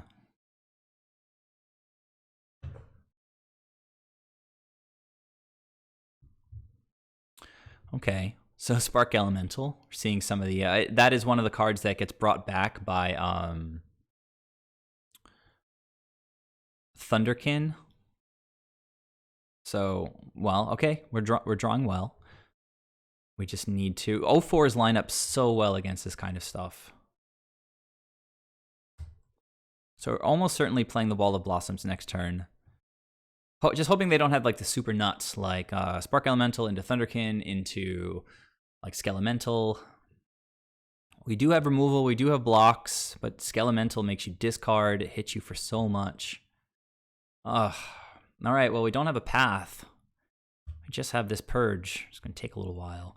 Now, sacrifice it. We are going to be able to purge this thing next turn, or purge something next turn. Or just play the Wall of Blossoms.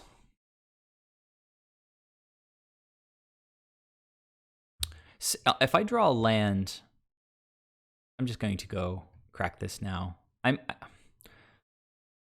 going to get Hallowed Fountain and take 4. Yuck. Super aggressive.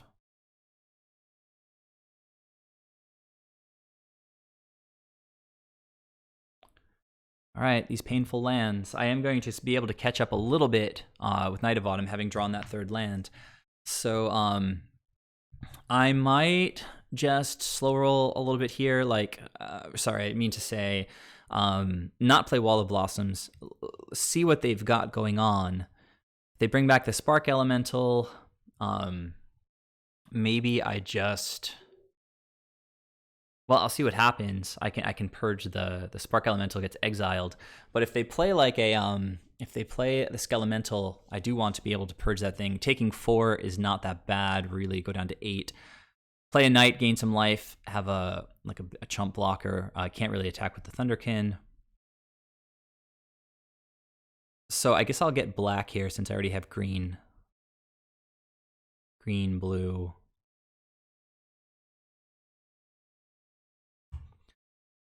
The Skelemental is just too scary.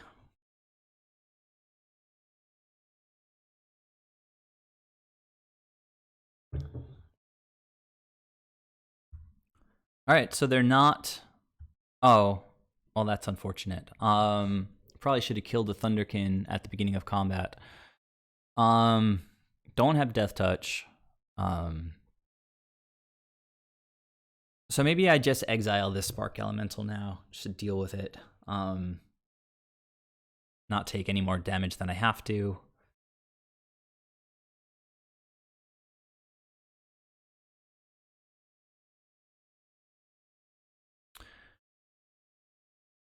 I mean, honestly, I should have killed the Thunderkin. This is poor, but sometimes we don't time things perfectly. If it was paper, I probably would have thought a little bit more, but as it is, I just like didn't think carefully enough.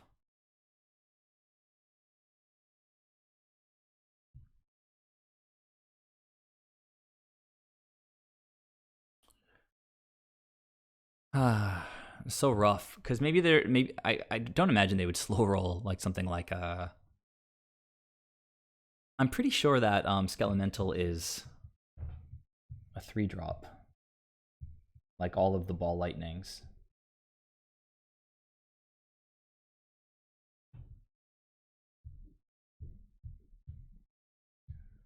Yeah, it's red, red, black. So opponent didn't play it. I think I just gain life here.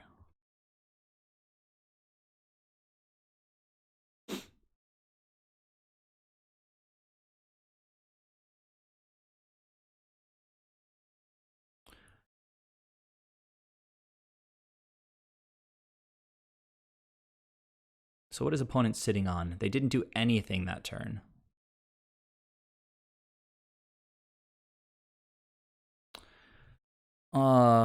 Sweltering Suns, 3 damage to each creature. Nice. Opponent is a maniac. Oh, unearth, huh?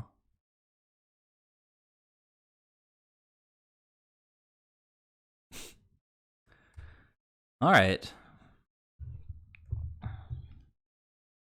Oh, Ephemerate is cool. So we can play the wall. Ephemerate if we need to, I guess. Be nice to get Hierarch out to open up our mana a little bit. But then opponent's low on cards, so could also just trophy this thing, but we only have one green source.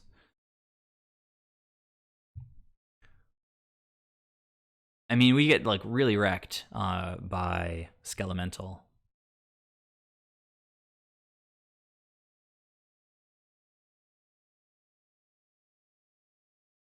Man, mana is a little bit awkward this game, getting the black here the way that I did.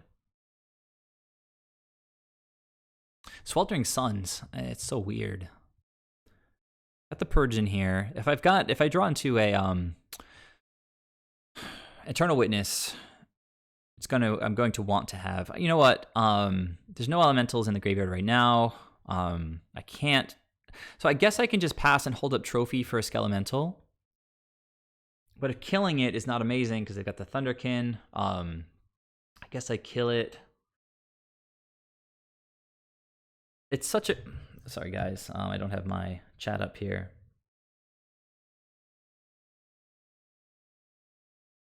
Yeah, I mean, that's the line that I was just sort of getting towards. Yeah, it's such a huge threat that I don't think I can just, like, tap out for wall Ephemerate. Even though wall drawing a land would be pretty beautiful. All right, so... I mean, maybe I just flash in Coatl and kill this thing. It's not an elemental.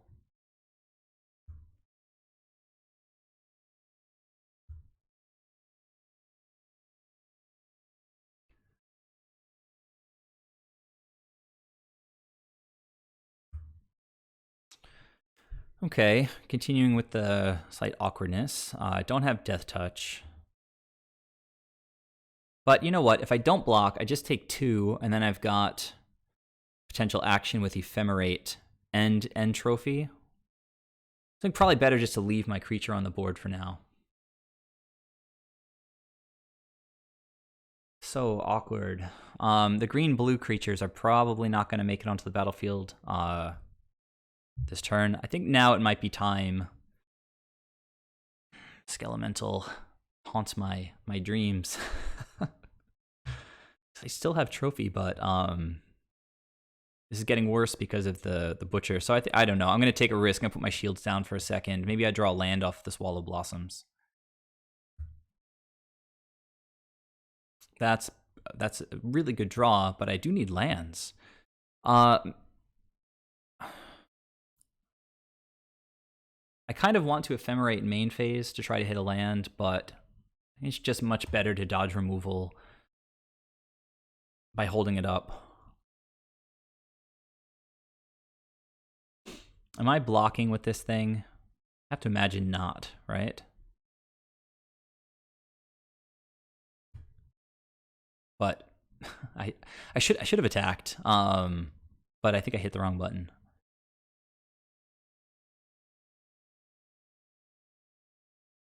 Okay, that's totally fine.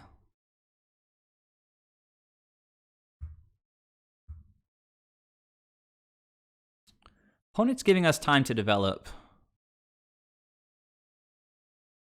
which is what we want, obviously. We are going to need to deal with Kalitas. But Auriok Champion does a pretty good job.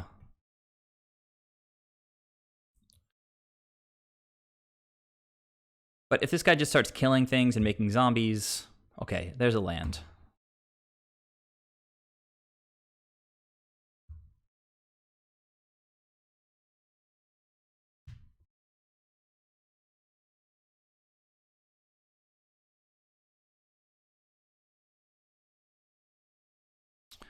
A lot of lands. A lot of lands. That's where they were all hiding. So I think just basic forest is probably fine here. Then I can go like kill Kalitas, and then hold up. Well, if I get planes, I can kill Kalitas, play Auriok, and then I'm just like sitting pretty, I think.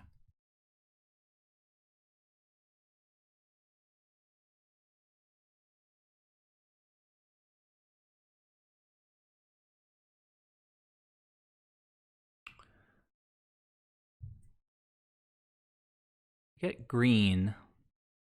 I can kill Kalidas. Still play Auriok Champion. Yeah, so I think green is better because we don't have double green.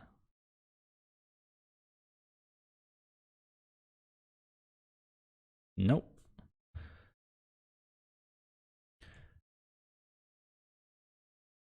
So just get rid of that guy right now because he's really obnoxious. Skelemental, still going to get us probably. But we'll start gaining a little bit of life, I guess. And we've got plenty of cards in hand to discard. So now I don't think I'm going to block with Quaddle, so I'll attack with it. All right, so I'm like, I've got 8 minutes less than the opponent, but this game is looking quite good. For the moment, they could turn around.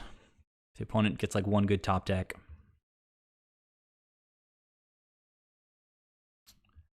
Glorybringer. All right, well, we get to get, is he? Okay, yes. So starting to gain life. I guess he can kill the Ice Fang, but I've got another one coming with Death Touch next turn. This is being exerted, so I can't attack next turn. I'm going to start gaining life by playing creatures off of with Auriok on the board. Ephemerate, pretty awesome. All right, so things going well for us now. I've got green, green, double white. I guess I might as well get blue. Then I've got this basic awkward, sort of intensive mono symbols here.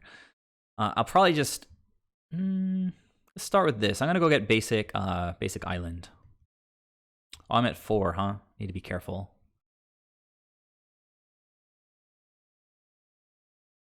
Basic island.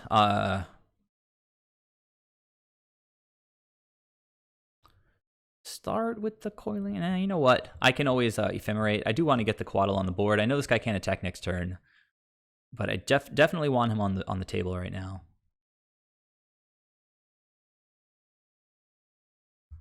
Purge is pretty nice. So I think now I'm just going to ephemerate and purge. Like start of combat. Probably purge this thing. Purge is awesome because it's insurance against Skelementals. So as long as I don't time out, I think this one's kind of in the bag now.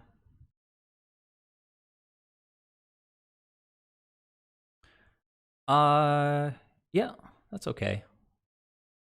But yeah, it doesn't have Undying, does it? No, not that one. And we do get to just block this thing with Auriok Champion. It's pretty awesome. All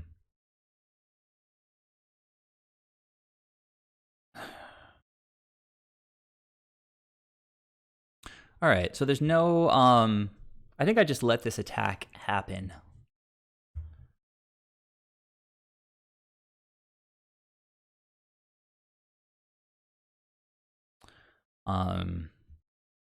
And block like this, and like this.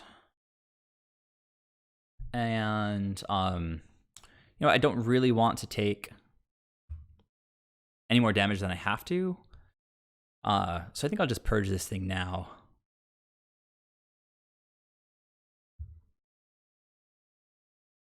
And Ephemerate, actually, I haven't played with Auriok Champion yet in this deck, I don't think. But it's really good with Ephemerate.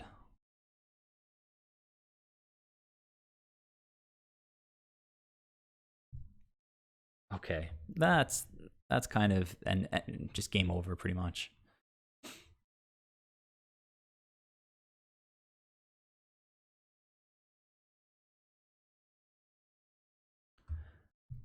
Extra game over. Extra game over.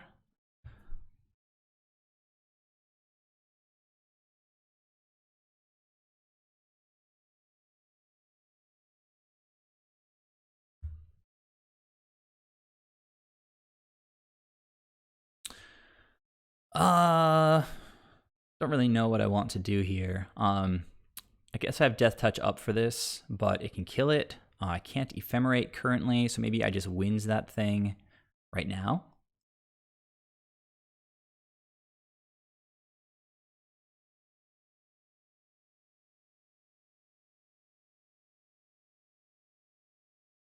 It's definitely alluring to like wait and wait to be able to overload wins, but if the opponent has 2 creatures and only one of them is really threatening you, just use it, you know? Just use your mana, get rid of their creatures. Skelemental's a good top deck now, but it's not like a super amazing one. So I'm gonna get in with the Ice Fang, and next turn we can play Soul Herder, and you know things are going in our direction. This is kind of a weird, not really tiered deck. It's kind of cool. I think it runs too many non-elementals. Well, that was sweet. We've got more rhinos. We got Call. We've got Eternal Witness. Another Siege Rhino. That's pretty cool.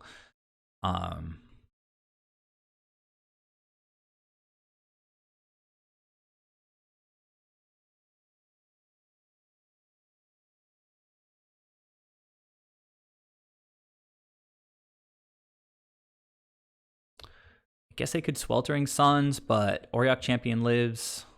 Ephemerate is awesome.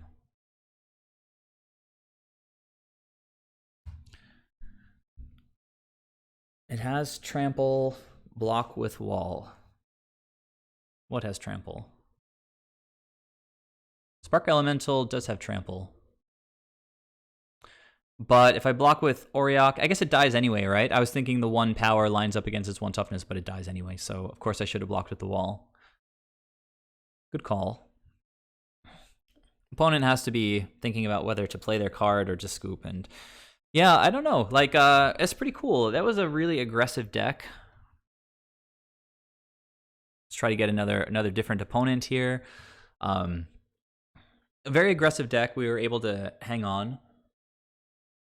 The life gain has been nice.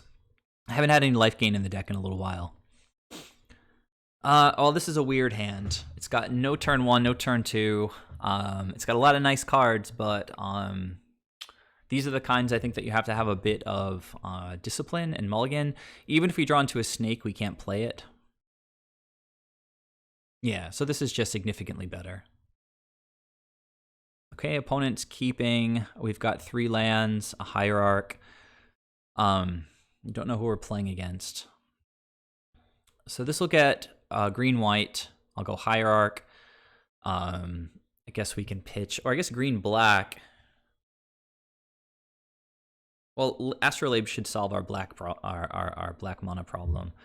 So I'm going to keep this and probably just bottom one of the fetches.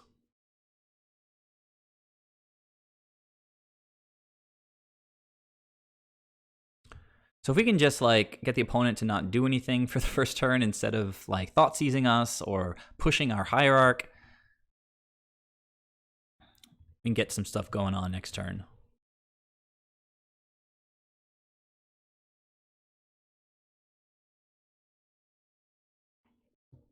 No, tonight I haven't gotten to play Time Warp or Lavinia. Botanical Sanctum. So this is like Lotus Field Storm. Assassin's Trophy is not super useful. I don't know how many basics they run. Because if we blow up a land, it just replaces it with another land, and then they get like the hexproof land. All right, well, we've got to start clocking, I guess. Play Astrolabe, draw into a Rhino, hopefully. Or like a Call would be kind of awesome. So here, I guess we see what we're playing against. I mean, sleight of hand is almost certainly... I could play the hierarch and just keep ramping, but I think the Coatl is just better.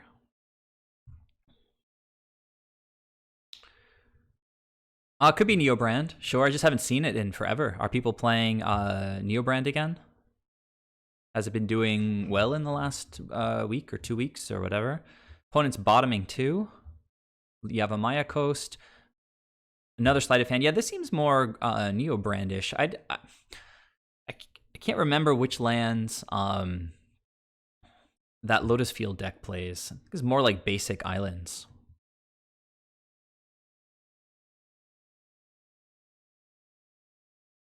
So I guess Force would be kind of awesome if it is Neobrand. Deputy's interesting, but wow. All right, so this hand just developed very strangely. I can attack with Exalted.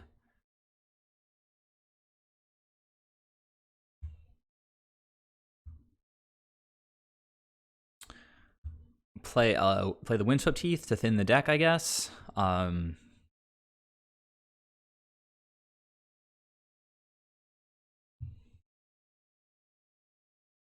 have to say, not feeling super confident against whatever the opponent is doing.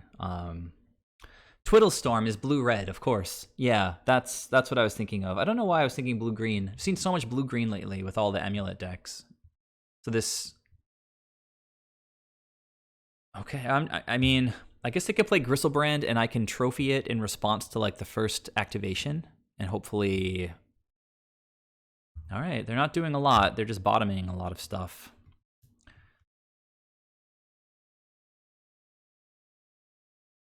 I think basics are sort of good now to turn on Death Touch.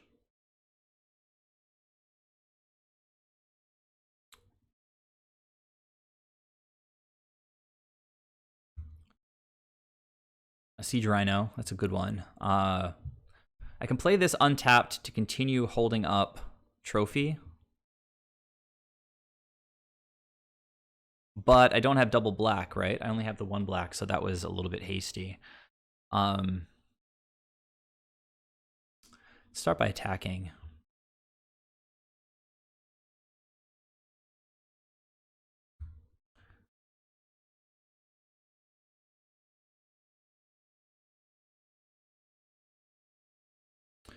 My opponent has just been aggressively bottoming things.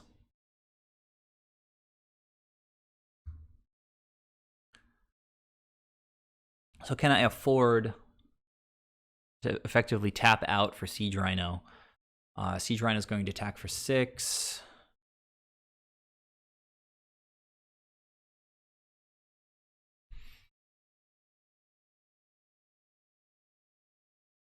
They can't currently activate Gristlebrand more than once, and with it on the stack, I can trophy him.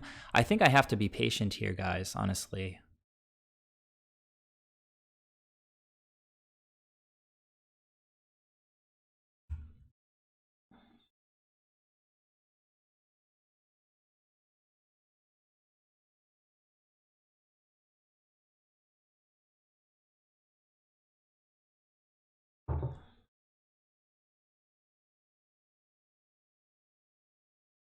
But this deck also plays free counterspells, so if I try to trophy, they could... oh god, it's Lotus Field. So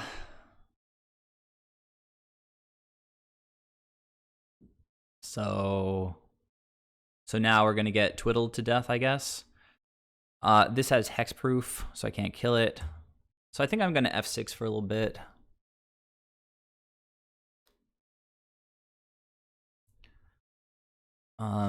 I could have sworn I saw a version of this with green-blue.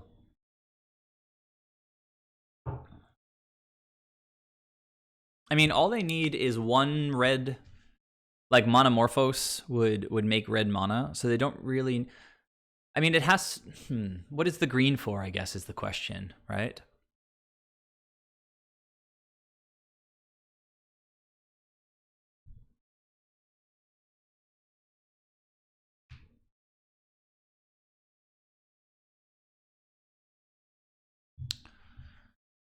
I mean, we're not good against these kinds of all-in combo decks. I've only got 2 forces, and I don't have a lot in the sideboard.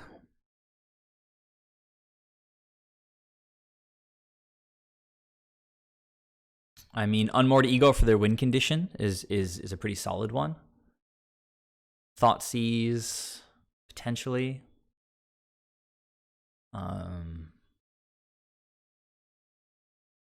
They're not doing much at instant speed. Teferi doesn't seem that incredible. Oh, actually, okay, so what is this? This is an Underworld Breach deck.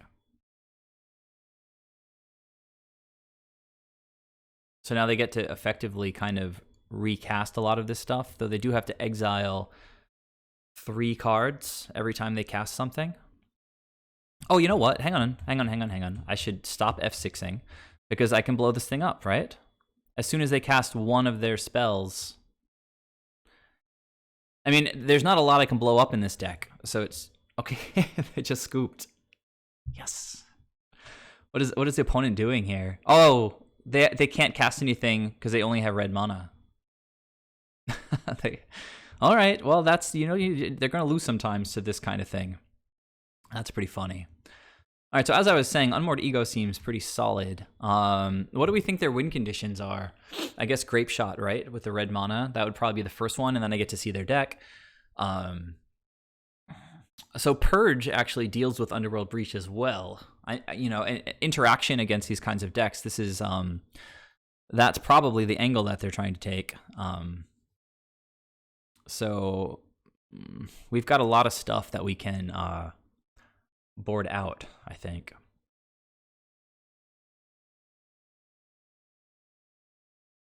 This destroys Underworld Breach, but not at instant speed, and the card just gets sacrificed at the end step anyway.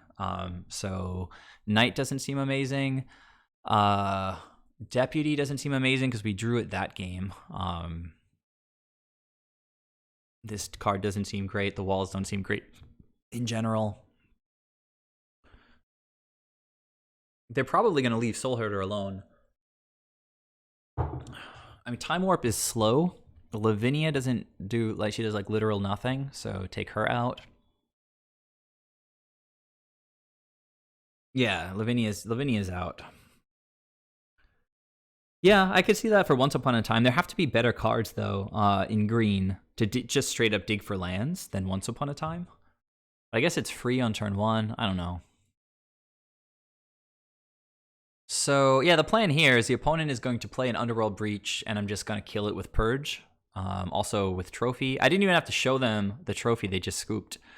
Call is not really grabbing anything that important here. Oh, I don't have to sideboard anything else out. So even though Time Warp is super slow, it pitches to Force. And that just seems fine, I guess.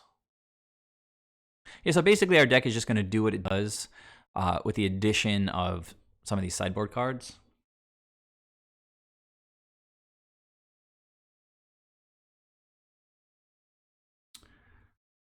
This is pretty nice. Doesn't have any stopping power, but it does what we want to do. So let's hope that the opponent mulligans. They did not. But we can't mulligan this hand. We're going to go get blue-white on turn 1. Yeah, we're not going to be able to cast an Ephemerate on the same turn with our current mana situation, but also don't have any ramp. I got to keep this hand. So this is getting blue-white. And then, okay, opponent's got nothing on turn 1. It's interesting. Another Ephemerate, huh? Ephemerate is really, really good.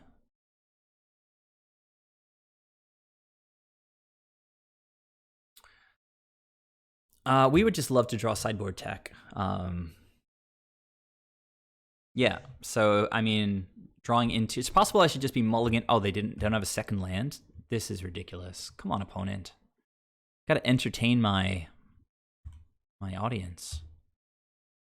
There it is. All right. So, and they're falling behind, so... I wouldn't be surprised if they bring in things like Mystical Dispute. I'm not really sure what I played last game. Can't really remember what creatures I had on the board. So they could counter this Icefang Coatl, but, you know, whatever, right? Okay, things are getting better. Probably not going to play the Coiling Oracle now. Pitching their win condition. I guess they want to flash that back anyway. Did I just draw Trophy? Wow. Oh, stop. Cancel.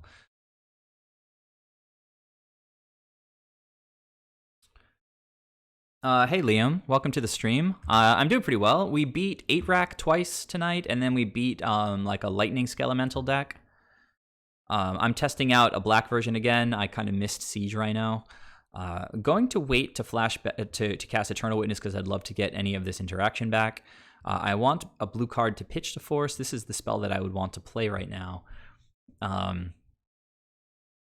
So could just go get. Well, I know we've got Ephemerates to cast for the Eternal Witness, so I think just getting the land back seems fine.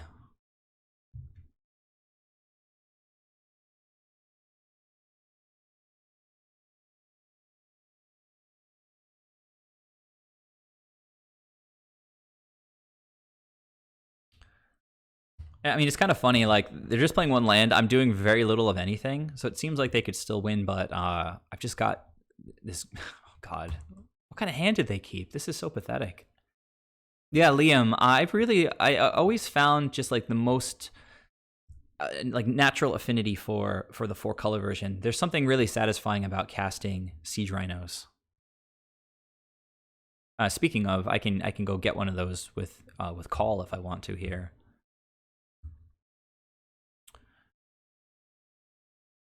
So, play this. I could crack it now. I'd like to get more white. I could also get blue to just hard cast force. So, I think I'll just pass, and if they don't draw land or anything, I can just call.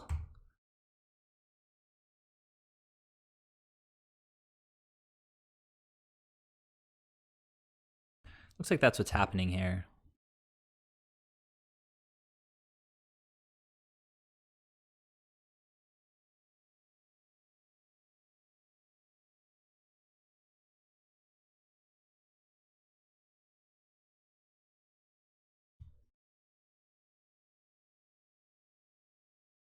Soul Herder is a good one too here, but I just want to close the game out.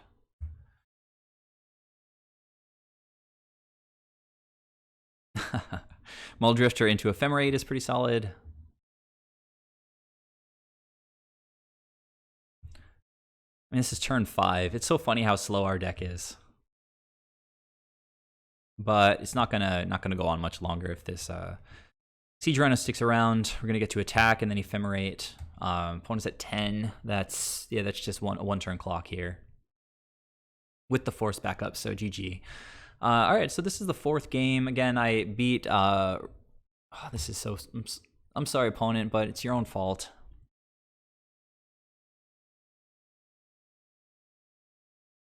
We beat 8-Rack twice. We beat this Skelemental deck, and now it looks like we're beating some kind of really terrible Lotus Field deck.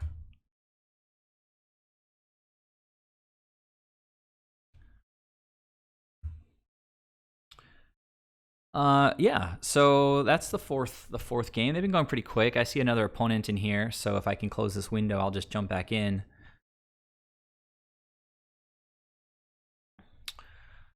For those of you guys who aren't following me on Twitch, you should do that so that whenever I stream, you'll get notified. Let me fix the window here. I'm not sure I did that for the last match. You guys should remind me if you can't see the opponent's clock. I've got all these open windows here.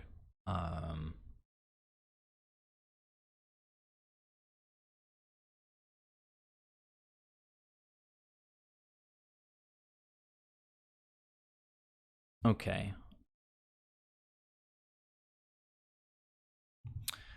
So, undefeated so far, but kind of weird opponents. Opponents keeping 7. I've got force. I think I'll keep this.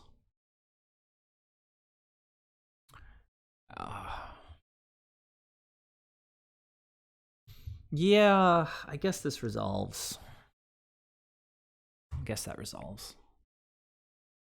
So it looks like Jund starting off on not the best foot. I'd love to be able to force Ren and 6 on turn 2.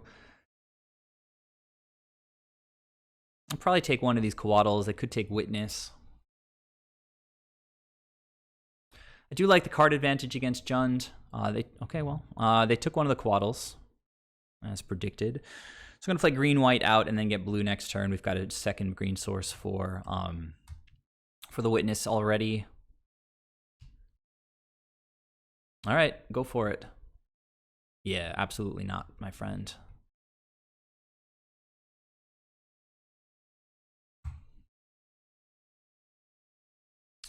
Hierarch, not the best draw. We've got lands. We've got lands already. They've got plenty of ways to sort of ping our O1s. Though fewer in game one, since they're going to bring in like Plague Engineers and probably Lily Last Hopes. Inquisition A.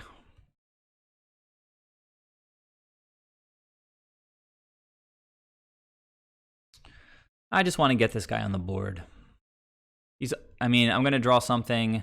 The opponent's going to get to see what and take whatever they want. Okay, so definitely Witness. Hopefully they just play like a Tarmogoyf. They didn't play anything.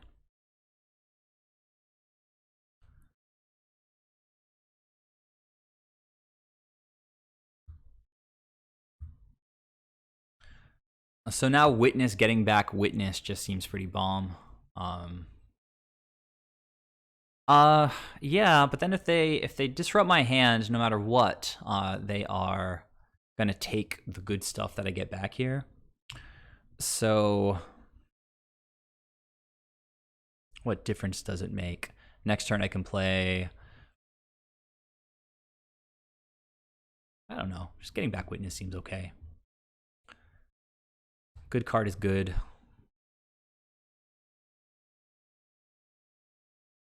Yikes. Yikes. Main deck. Spicy.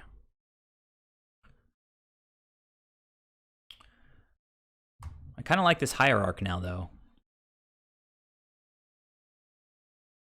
It's got green, blue. Always like having green, blue, green, blue. Go get... I only have one basic island, though, so that's not a possibility. So I guess I have to get a forest here to have triple green. Because I want to go Witness, again, getting back Witness. Play Hierarch, swing for 2, and then just keep fighting this stupid Liliana here.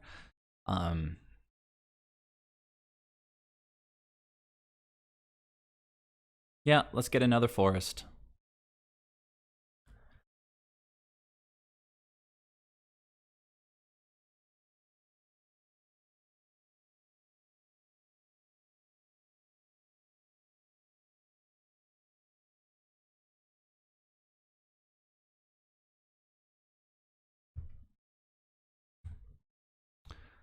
I mean, what a card to have in the main deck against a deck that's like literally full of like X1s.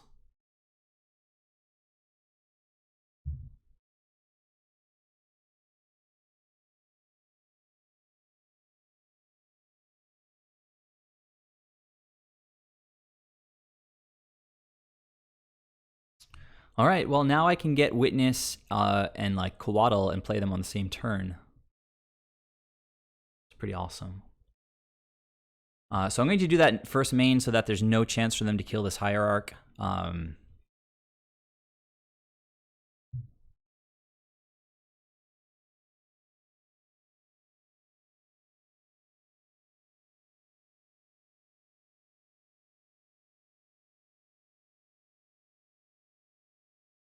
you know what? I didn't have to play the... I'm not playing 2 Witnesses this turn because I don't want to die to Maelstrom Pulse. But I do have the Oracle that I can play. So unnecessarily taking 2 points of damage. I had a similar misstep in another game tonight.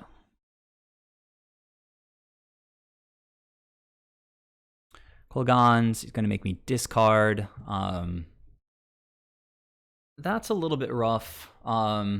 They could have Maelstrom Pulse, but I can't play around. I can't play around that. Honestly, these Eternal Witnesses looping are going to be just like too much value. So I'm going to discard the Coiling Oracle and then play the second Witness.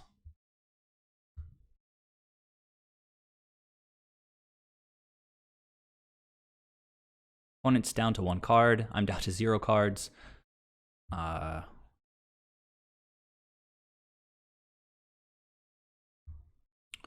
And yeah, we're going to get back this Icefang Coatl and just keep fighting the good fight.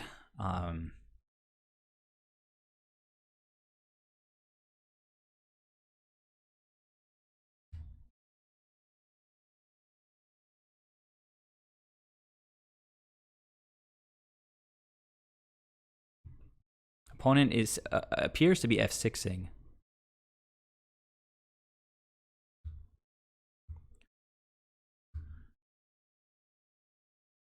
Definitely going to main phase this Coatl, although maybe not, right? Because if they attack with the Raging Ravine, I can flash in and block without Lily being able to kill it. Not sure why I kept the Prismatic Vista in hand. Maybe just bait like a Thoughtseize they might not otherwise play. But I Thoughtseize is still okay here, right?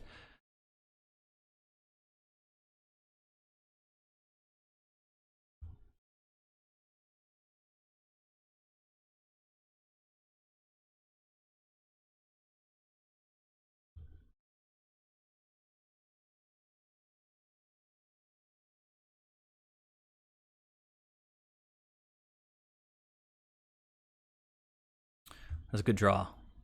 Really good draw. I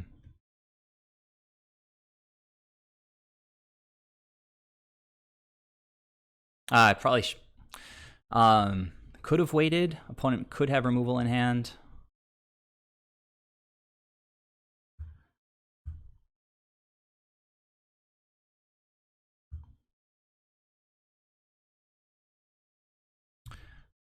So I guess I just play Knight as like a 4/4 now, right?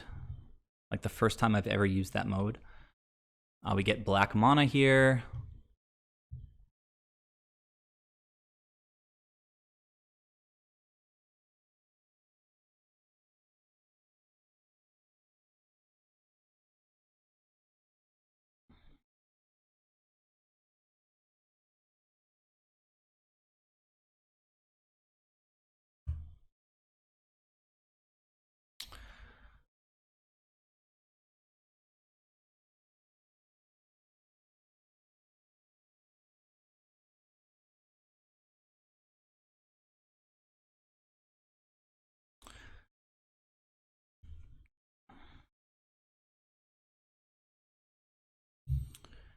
Okay, so Soul Herder kind of protects itself against Liliana. Just takes it right back out of our hand. Not the end of the world. One could rev up the Ravine here. I kill Eternal Witness. Trophy is a nice one. This is a 3/3, so I could potentially get that off the board. I would lose my knight, but I get to save the Assassin's Trophy for a minute.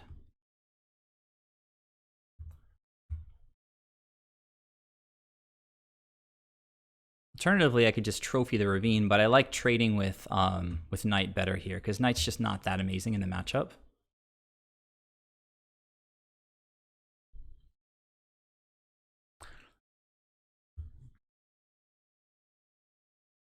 And now maybe I just trophy the Liliana right now so that the opponent can't even get a chance to kill this Ice Fang.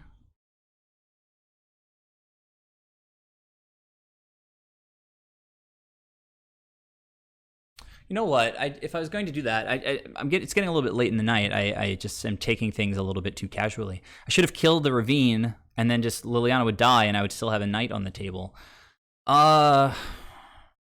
Why don't I go to my end step? I'll blink the Coatl. Oh, that was a little bit poor. I mean, it's cool that Assassin Trophy gets to blow up lands, right? But I didn't take advantage of it there. So let's see what I draw. If I draw an Ephemerate, I probably won't cast the Assassin's Trophy just yet.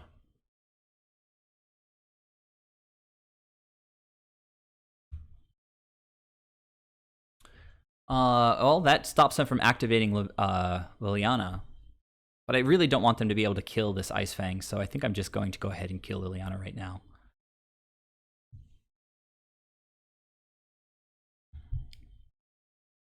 All right, so opponent's top decking. Jund is known for their quality top decks. The Hidden Inquisition, that would be like the best for us, other than a land. Okay, well, that was pretty good too, I guess. But a 4/4 pro red is pretty decent.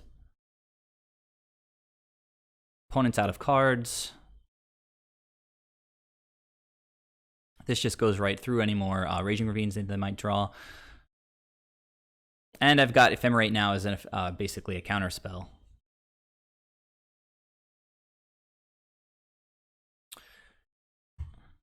Yeah, kind of misplayed the Assassin's Trophy. I fought through a Liliana the Last Hope, though, which is kind of impressive.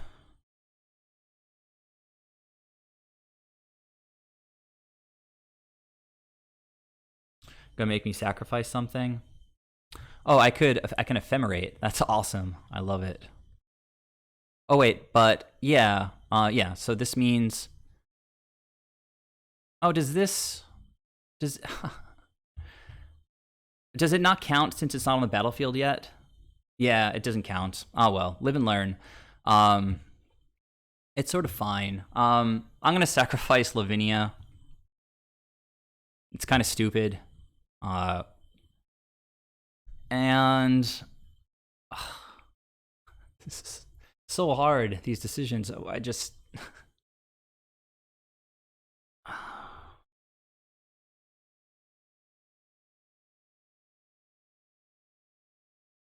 I have to do it. I have to ephemerate. Yeah, that's why we do that.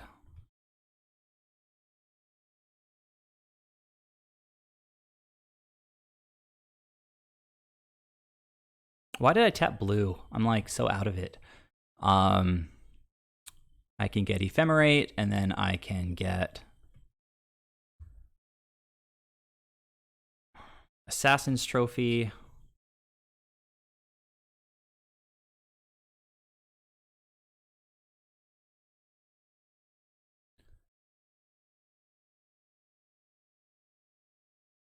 Don't want her to make me discard anything, so just deal with it. How many basics does this guy run? I got him basic mountain. That's pretty good. Okay, another Liliana. I guess we can sacrifice. I do have an ephemerate coming back, so I want to leave. Well, whatever. I guess the Eternal Witness to keep looping.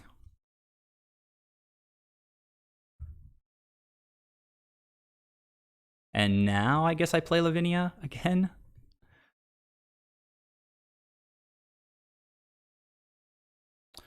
Okay.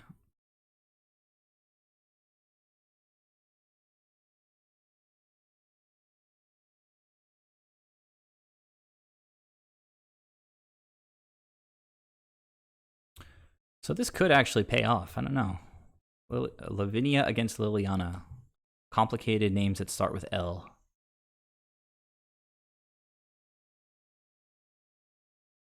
So pro red, Liliana can just make me discard. Oh,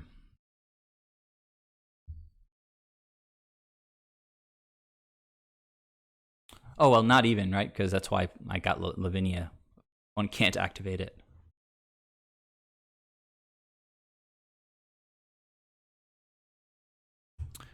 Okie dokie.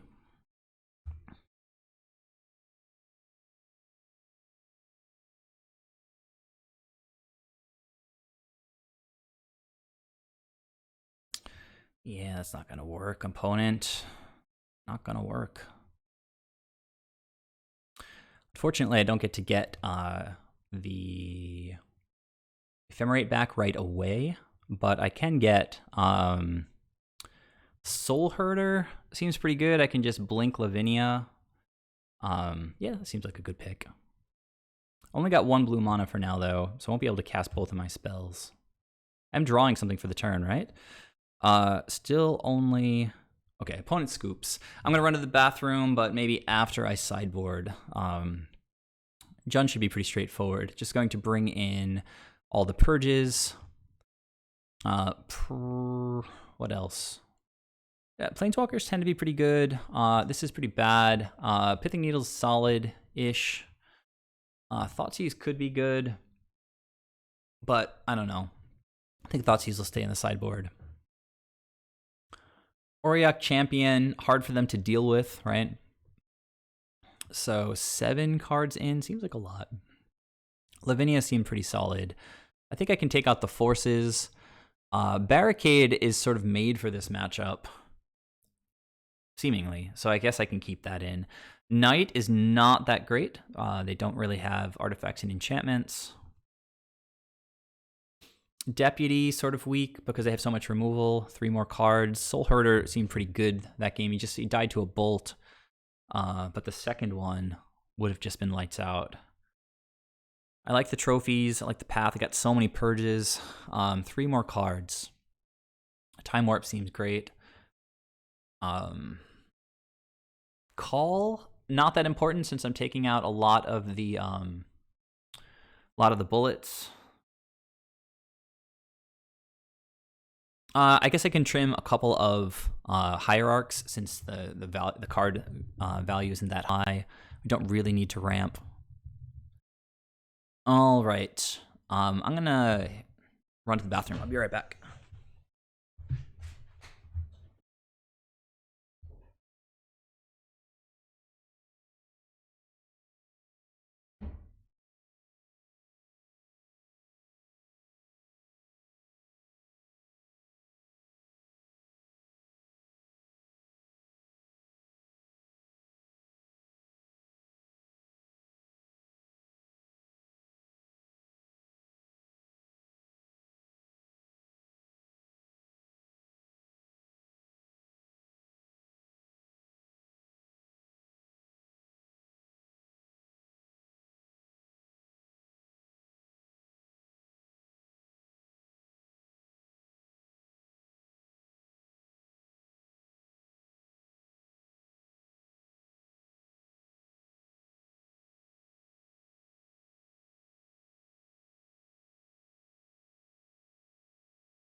All right, I'm back. How are you guys doing in the chat? Have any of you guys actually played 4-color Soul Herder with or without Siege Rhino?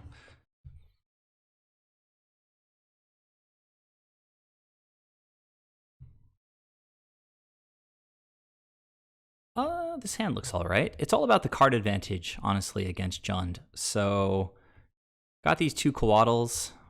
I can dig it. Seems pretty good. I mean, Time Warp is sort of dead weight, but I can play Pithing Needle and name Lily Last Hope, or Renin 6.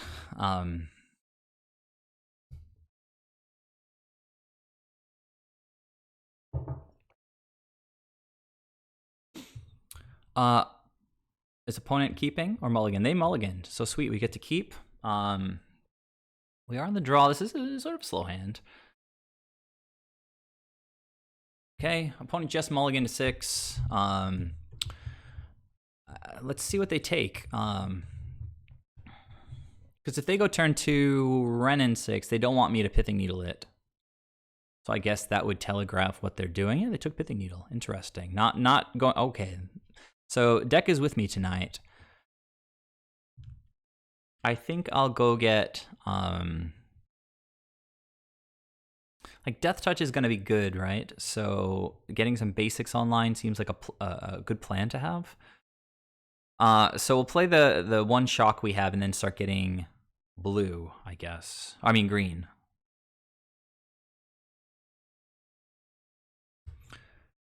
So I'd actually be surprised to not see Renin 6 here.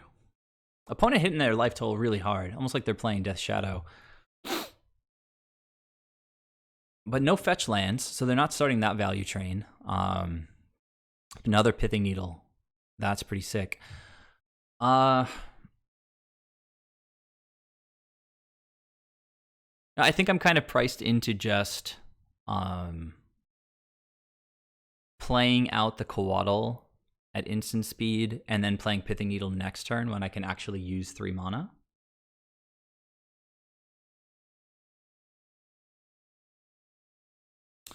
But then if they disrupt my hand, it's going to be really rough, right? Because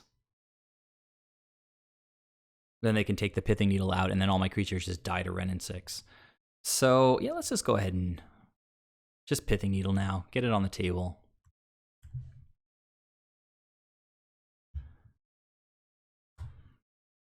And I might just go ahead with that basic double basic forest plan I was talking about.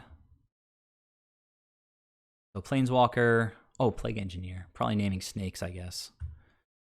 Just means I can play Eternal Witness instead. We'll get Pithing Needle back. So the snakes are kind of offline for a little while until I draw removal. You know what? I do want to get black mana, so I'll do that now. Maybe it's just a little bit more important for casting Assassin's trophies and stuff.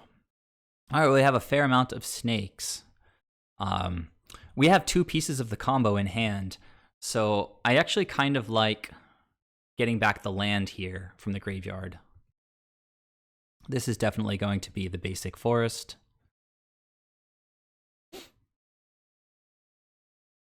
And then we can use the Windswept Heath to get like a breeding pool to get that second blue source, or get our basic island. Actually is better with. All right, so we're just cruising along. Opponent's got this Plague Engineer. We've got a handful of snakes.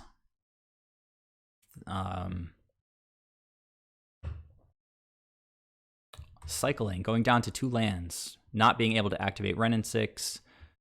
That's a bold play, but they have another land in hand, I guess. Would make sense. Do we want to trade here? Because the opponent didn't even want to give me the option. All right, so I'm going to go get blue, and then I'm going to play Soul Herder, and hopefully they won't be able to kill it. If they had removal, they probably would have played it already. Just F6, and the opponent is also F6, hopefully. We get to our... Yes, I would like to do it. All right, so now we've got basically just so we want to get another, like a basic plains or something. And yeah, we should have pretty close to the lock. We've got a Soul Herder. Are they okay? Maybe opponent is flooding, I guess. Is this a Kolaghan's command? That's yucky. Wow. Blowout City. Because now they can kill my Eternal Witness. Jesus. One more turn to fade that, and I would have just not really cared. All right. So now we're in a hole, but we do well in these positions, I think. Well-ish. We've got both of our Pithing Needles in the yard, so we got 2 more Eternal Witnesses in the deck.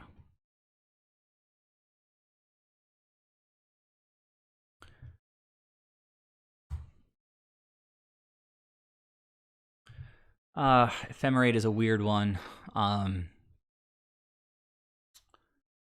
It doesn't even matter playing out to die to Wrenn and 6 because, like, we just want to redraw, basically. I know it's going to die. Trophy is cool.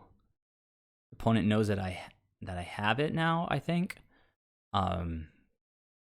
So... Oh, man, I don't have another green source with... Okay. So I think I kind of want to play... Maybe I should have just played a Coatl. I don't really know why I played the Oracle. I would have loved for the opponent not to know that I have this trophy. Honestly, did I play my land? I have not played a land in this extra turn yet, so I think I'm just going to play out this Coatl here. Opponent getting good value off of the Plague Engineer. All right.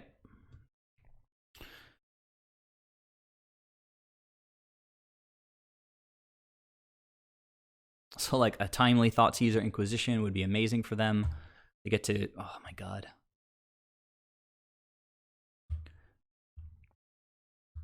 They get to cycle their peatland, and presumably they have something in hand to play.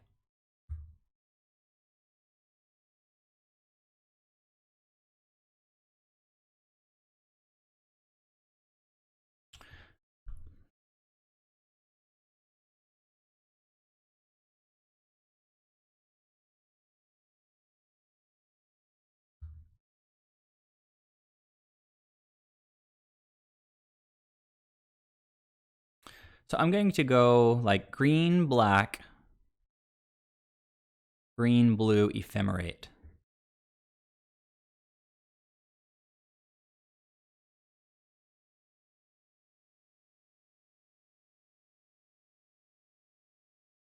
But I'm falling too far behind here.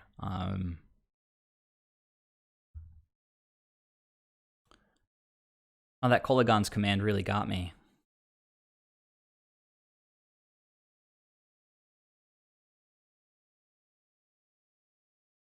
Eternal Witness is exactly what I wanted. Exactly. That's freaking ridiculously amazing. Let's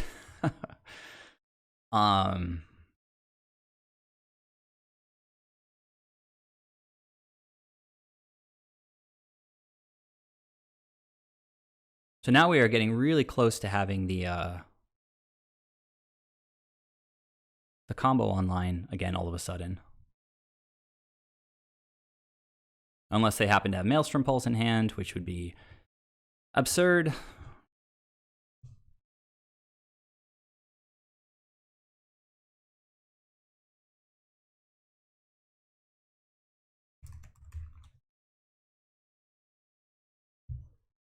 All right, we've got a rebound coming. I can flash in the Coatl, even if they kill the Eternal Witness. I can trophy the Plague Engineer and then flash in the Coatl. That would probably be the better sequencing. Okay, so he's naming humans. Actually, Deputy is looking decent here. Scoos A, but they're tapped out for the time being. So as I mentioned, I'm going to trophy the snake guy.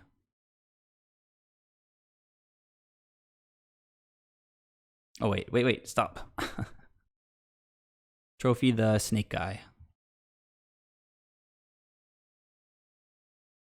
Opponent has no cards in hand. The Scoos can get out of control. Flash in this snake. Get that rebound. All right, we didn't want to draw lands, but it's going to happen sometimes. Another trophy is pretty slick. I'm going to play this land.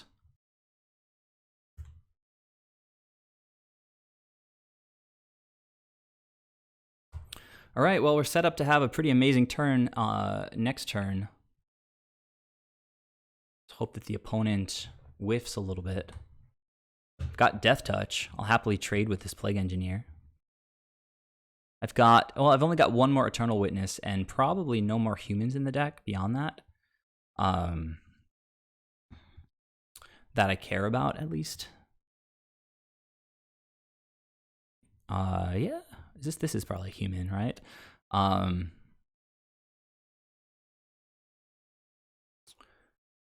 But it's big enough anyway. Well, I'm getting kind of low on life. So I think I just block. Be gone.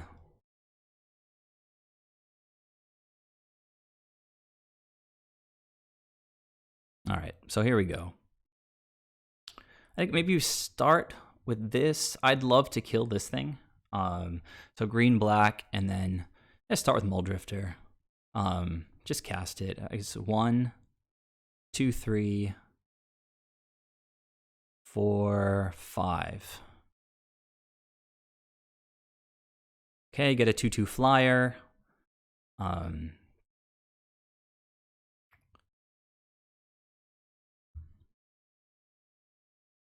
Okay, all this stuff is great. Super great. I don't want to let them untap. So I might as well just use the mana that I have open here and trophy this now. Actually, you know what? I'm going to path. Save trophy for something else, like Lily Last Hope. Hopefully the Siege Rhino can kind of equalize. Opponent going to use his 3 green mana to eat Assassin's Trophies, and now he's going after Ephemerate. That's a good call. Ephemerate is amazing. Time Warp would probably be a good call also, but he ate a Soul Herder. All right, so opponent looking for good stuff off the top. We just refilled with that Muldrifter. Okay, land is good. Seems good to me. Auriok Champion is a good one. And go white, and then play Siege Rhino, start gaining life. Get pro red. Pro red, pro black on the table.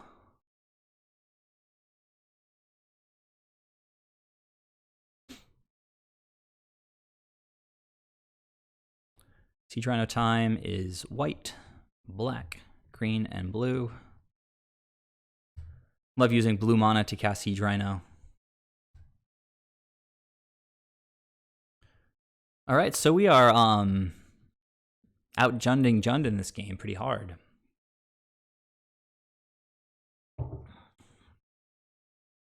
Pithing Needle has been just sensational here. Soul Herder means lights out. Well, pretty close to it.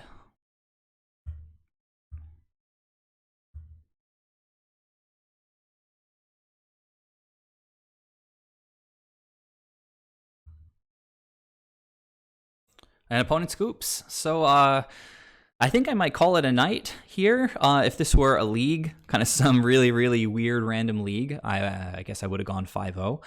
But let's go to the actual deck list.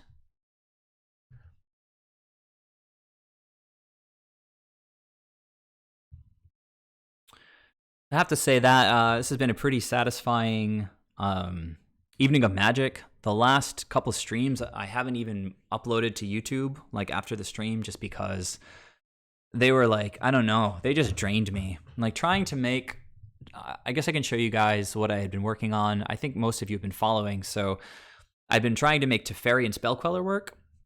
But Spell Queller is just pretty bad in this deck by itself. It doesn't have like the Spirit Lords to buff it and make it a good attacker, like really worth having in the deck.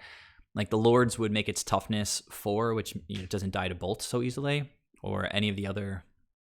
Anyhow, so Spell Queller is just even bad. It doesn't have Soul Herder synergy by itself. It doesn't have Ephemerate synergy by itself. I was starting to try to make other bad cards like Delay. Well, Delay's not bad, but just have synergy with Teferi, like moving away from the core of the deck, which is just all about blinking stuff. You don't want to have like second and third layers, I think, of dependencies. So finally gave up trying to make Spell Queller work.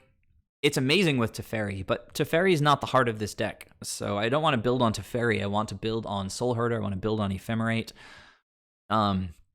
So it's great being back playing the black version. When I started with the 4-color version back in the day, the first 13 matches that I won, I went undefeated. I was like 13-0, just like stomping everything from combo to like super aggro, like goblins and stuff. It was just like, couldn't lose. It was amazing. And then of course I had like a bad stretch after that, but 5-0, the 5-0 tonight felt really good. I had some, well, a couple easy matchups. Like 8-rack, they took a couple games off me. Like it's not like we can't lose to 8-rack, but I have to say that Assassin's Trophy felt great because it was able to kill things like Waste Not. It was able to kill things like Liliana's, various Planeswalkers. It can even blow up lands against those Titan decks. You can kill Valakut or Field of the Dead. I feel like Force, I can't remember if it came into play tonight. No, I did. I countered a Renin 6 against Jund, pitching another Force. So just a really powerful card. I enjoy having it in the main deck. We didn't draw Eladamri's Call, I don't think. Maybe I used it once. I can't remember. Maybe you guys can remind me. No, Come Back to Earth. This does not count. This is not gonna like get published or anything. I'm just playing against a bunch of random people on queues. If you're confident enough in your deck, you should be playing all the time in leagues, just because the expected value is just higher than grinding in queues. The cost per game is the same. It's like $2 basically to enter a queue. It's $10 to enter a league, but you get 5 matches, so you're paying 5 times 2. And the rate of return is just so much better when you win. In leagues, the problem with leagues is that you lock your deck in for all 5 matches. And I've just been in brewing mode for what feels like months. And when you're brewing, you don't really necessarily want to lock yourself in, at least at first, to 5 consecutive matches. But after tonight, so let's see, to recap, I beat 8-rack twice. Matchup feels really solid, always has. We just have too many card drawing spells. I beat some Lightning Skelemental Black-Red deck. I guess I should probably call it like a Thunderkin Awakener deck. That was also kind of a bit of a brew. And then, what was the 4th deck that I played against? I think that was like the easiest one, like the fastest one. And then just beat Jund. So let's try to find out what the second to last deck was. Unless you guys can just remind me real quick. My brain is not working super well. What was the second to last matchup? Oh, it was this Lotus Field deck where they scooped game 1 randomly. All right, so let's see. We beat 8-rack twice, beat aggro, beat combo, and then beat Jund. So, you know, the deck has legs. I think Lavinia did some stuff. She shut Liliana down for a turn or two, threatening to do more. I definitely cast Time Warp. I didn't get to combo off with it, but I love having the option in the deck. Muldrifter was kind of bonkers, as usual. It was great against 8-rack. It was really good against Jund. I just got to hardcast it. It's an amazing top deck, obviously. A 2/2 flyer, goes over their ground creatures like Scavenging Ooze and Plague Engineer. Actually won against Jund. Like, it's kind of sensational, like, those 2 games. Game 1, I beat like an early Liliana the Last Hope, which just seems like such a blowout against this deck, or like it should be a blowout. I beat Liliana the Last Hope, then I beat like a turn 2 Renin 6, followed up by Liliana of the Veil, followed up by double Plague Engineer, daming Snake and Human. Like, just really, really strong. Impressive performance by the deck. Like, it's not like Jund just whiffed and they lost to the Scrub deck. They did their thing. They were cycling Peatland each turn, or trying to with Ren 6. But I drew that like single Eternal Witness. I had an Ephemerate in hand. Play the Witness. Get back a Pithing Needle. Play the Ephemerate. Get back the second Pithing Needle. The Pithing Needle was great. Auriok Champion was a bomb. Like, it was amazing against that Skelemental deck, the Thunderkin deck. Just like kind of won the game single-handedly in a way. And yeah, and Pithing Needle, just so good against Jund. I'm not sure about Jeskai Barricade. The theory still seems really sweet. And I might keep it in for a little while, since I haven't gotten to test it that much and I haven't been losing, you know, so if I'm not losing, why take it out? It was kind of interesting against 8-rack, though it didn't come into play, but we want cards in hand, not necessarily just to recast them, although that's part of it, of course, because we have this enters the battlefield synergy going on. But we just want to keep cards in hand, right? So Barricade, in theory, can just sort of keep an extra card in hand. I don't really want to do the math on that, but let's say I have 2 cards in hand and a snake on the table, right? I play Barricade. Now I have 1 card in hand. Snake comes back to my hand. I've got 2 cards in hand. I play the snake out. Now I've got 2 cards in hand still, and 2 creatures on the board instead of 1. That doesn't seem too amazing. So not necessarily so amazing, I don't think, against 8-rack, but the main reason for running this is it's like another way to dodge removal, because you can return a creature in response to removal, and you can get extra ETB value, like end step, bring back an Eternal Witness or something. So I don't know if this would be better as DV Neal mentioned earlier, the card, and if I search for this now, I have to change this to 0, I think. A Deputy of Acquittals.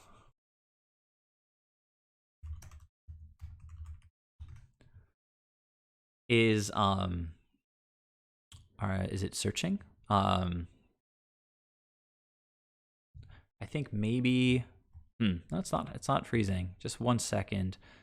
Maybe I just spelled it wrong. Maybe it is freezing. Okay, there we go. Deputy of, and then see what it finds. Search. There we go. So Deputy of Acquittals is blue and white, has flash, is a 2/2, and you may return target creature you control to its owner's hand. So definitely a relevant card to be thinking about if we're looking for this kind of an effect. Charming Prince, well, so he doesn't have flash. So I think a deck like this, it benefits from more flash effects. But Charming Prince doesn't require you to pay for the creature again. I'm not sure how super relevant that is, since our deck just grinds and we hit our land drops, and eventually when games end, we have like 6, 7, 8, 9, 10 lands on the board. So I'm not sure that the fact that Prince just comes down, blinks or Siege Rhino, don't have to pay for the Siege Rhino again, how relevant that is really. Like, what if we bounce the Siege Rhino with Jeskai Barricade and then play it on the next turn? It's sort of the same-ish, I guess. And the extra trickiness that this adds to the deck as a way to sort of counter removal just seems potentially useful. So I'll probably keep it in the deck at least through my next session. Before I sign off, which I'm going to do in, I guess, a couple minutes, any final thoughts from you guys about this deck, the mana base, how it seemed to function tonight, cards that might be I might be overlooking, or cards that I might want to trim or add a bit of. The balance seems nice to me, and honestly, I have been pretty impressed with Lavinia so far. This guy, CFT Sock 3, who's been putting up a lot of nice results, has been playing Lavinia for a really long time, and just swears by her. So the guy's been putting up results. There's no reason like people shouldn't take him seriously. It's pretty unfortunate because he left the Discord. We were all talking about how Oko is definitely going to get banned, and maybe he just had spent $200 on Okos or something and was like really sensitive about it, but he just sort of like stormed out of the Discord and has never returned. He called us all like pathetic. I think that was his word, actually. Like, you guys are pathetic. Why can't you just play the game instead of complaining? And he hasn't been back since. It's just kind of a bummer, since he's obviously like, he's got some cool insights into how the deck works. So come back to Earth. Let's see. You have me super curious in Barricade. I might buy a few when I get some Hierarchs. Yeah, I mean, just got Barricade is like 30 cents, I think. So I'll probably order them just to have them. I've got a pretty cool toolbox of cards for this deck at this point. I guess I should order Eladamri's Call. Already have my Siege Rhinos and everything else. Although I'm sure there are some cards that, like Lavinia, I don't have, so I guess I need to order that. And yeah, it just feels in general kind of good to be playing black again. So if you guys don't have any final questions or comments, I think I'll just end the stream for now. And if you guys do have any questions throughout the week, if I don't see you, you can always jump into the Discord and at me. Just let me know what's up. And yeah, I'll see you guys next Monday. Thanks so much for joining me. A lot of fun tonight. Glad to be winning with Soul Herder, and I'll see you soon.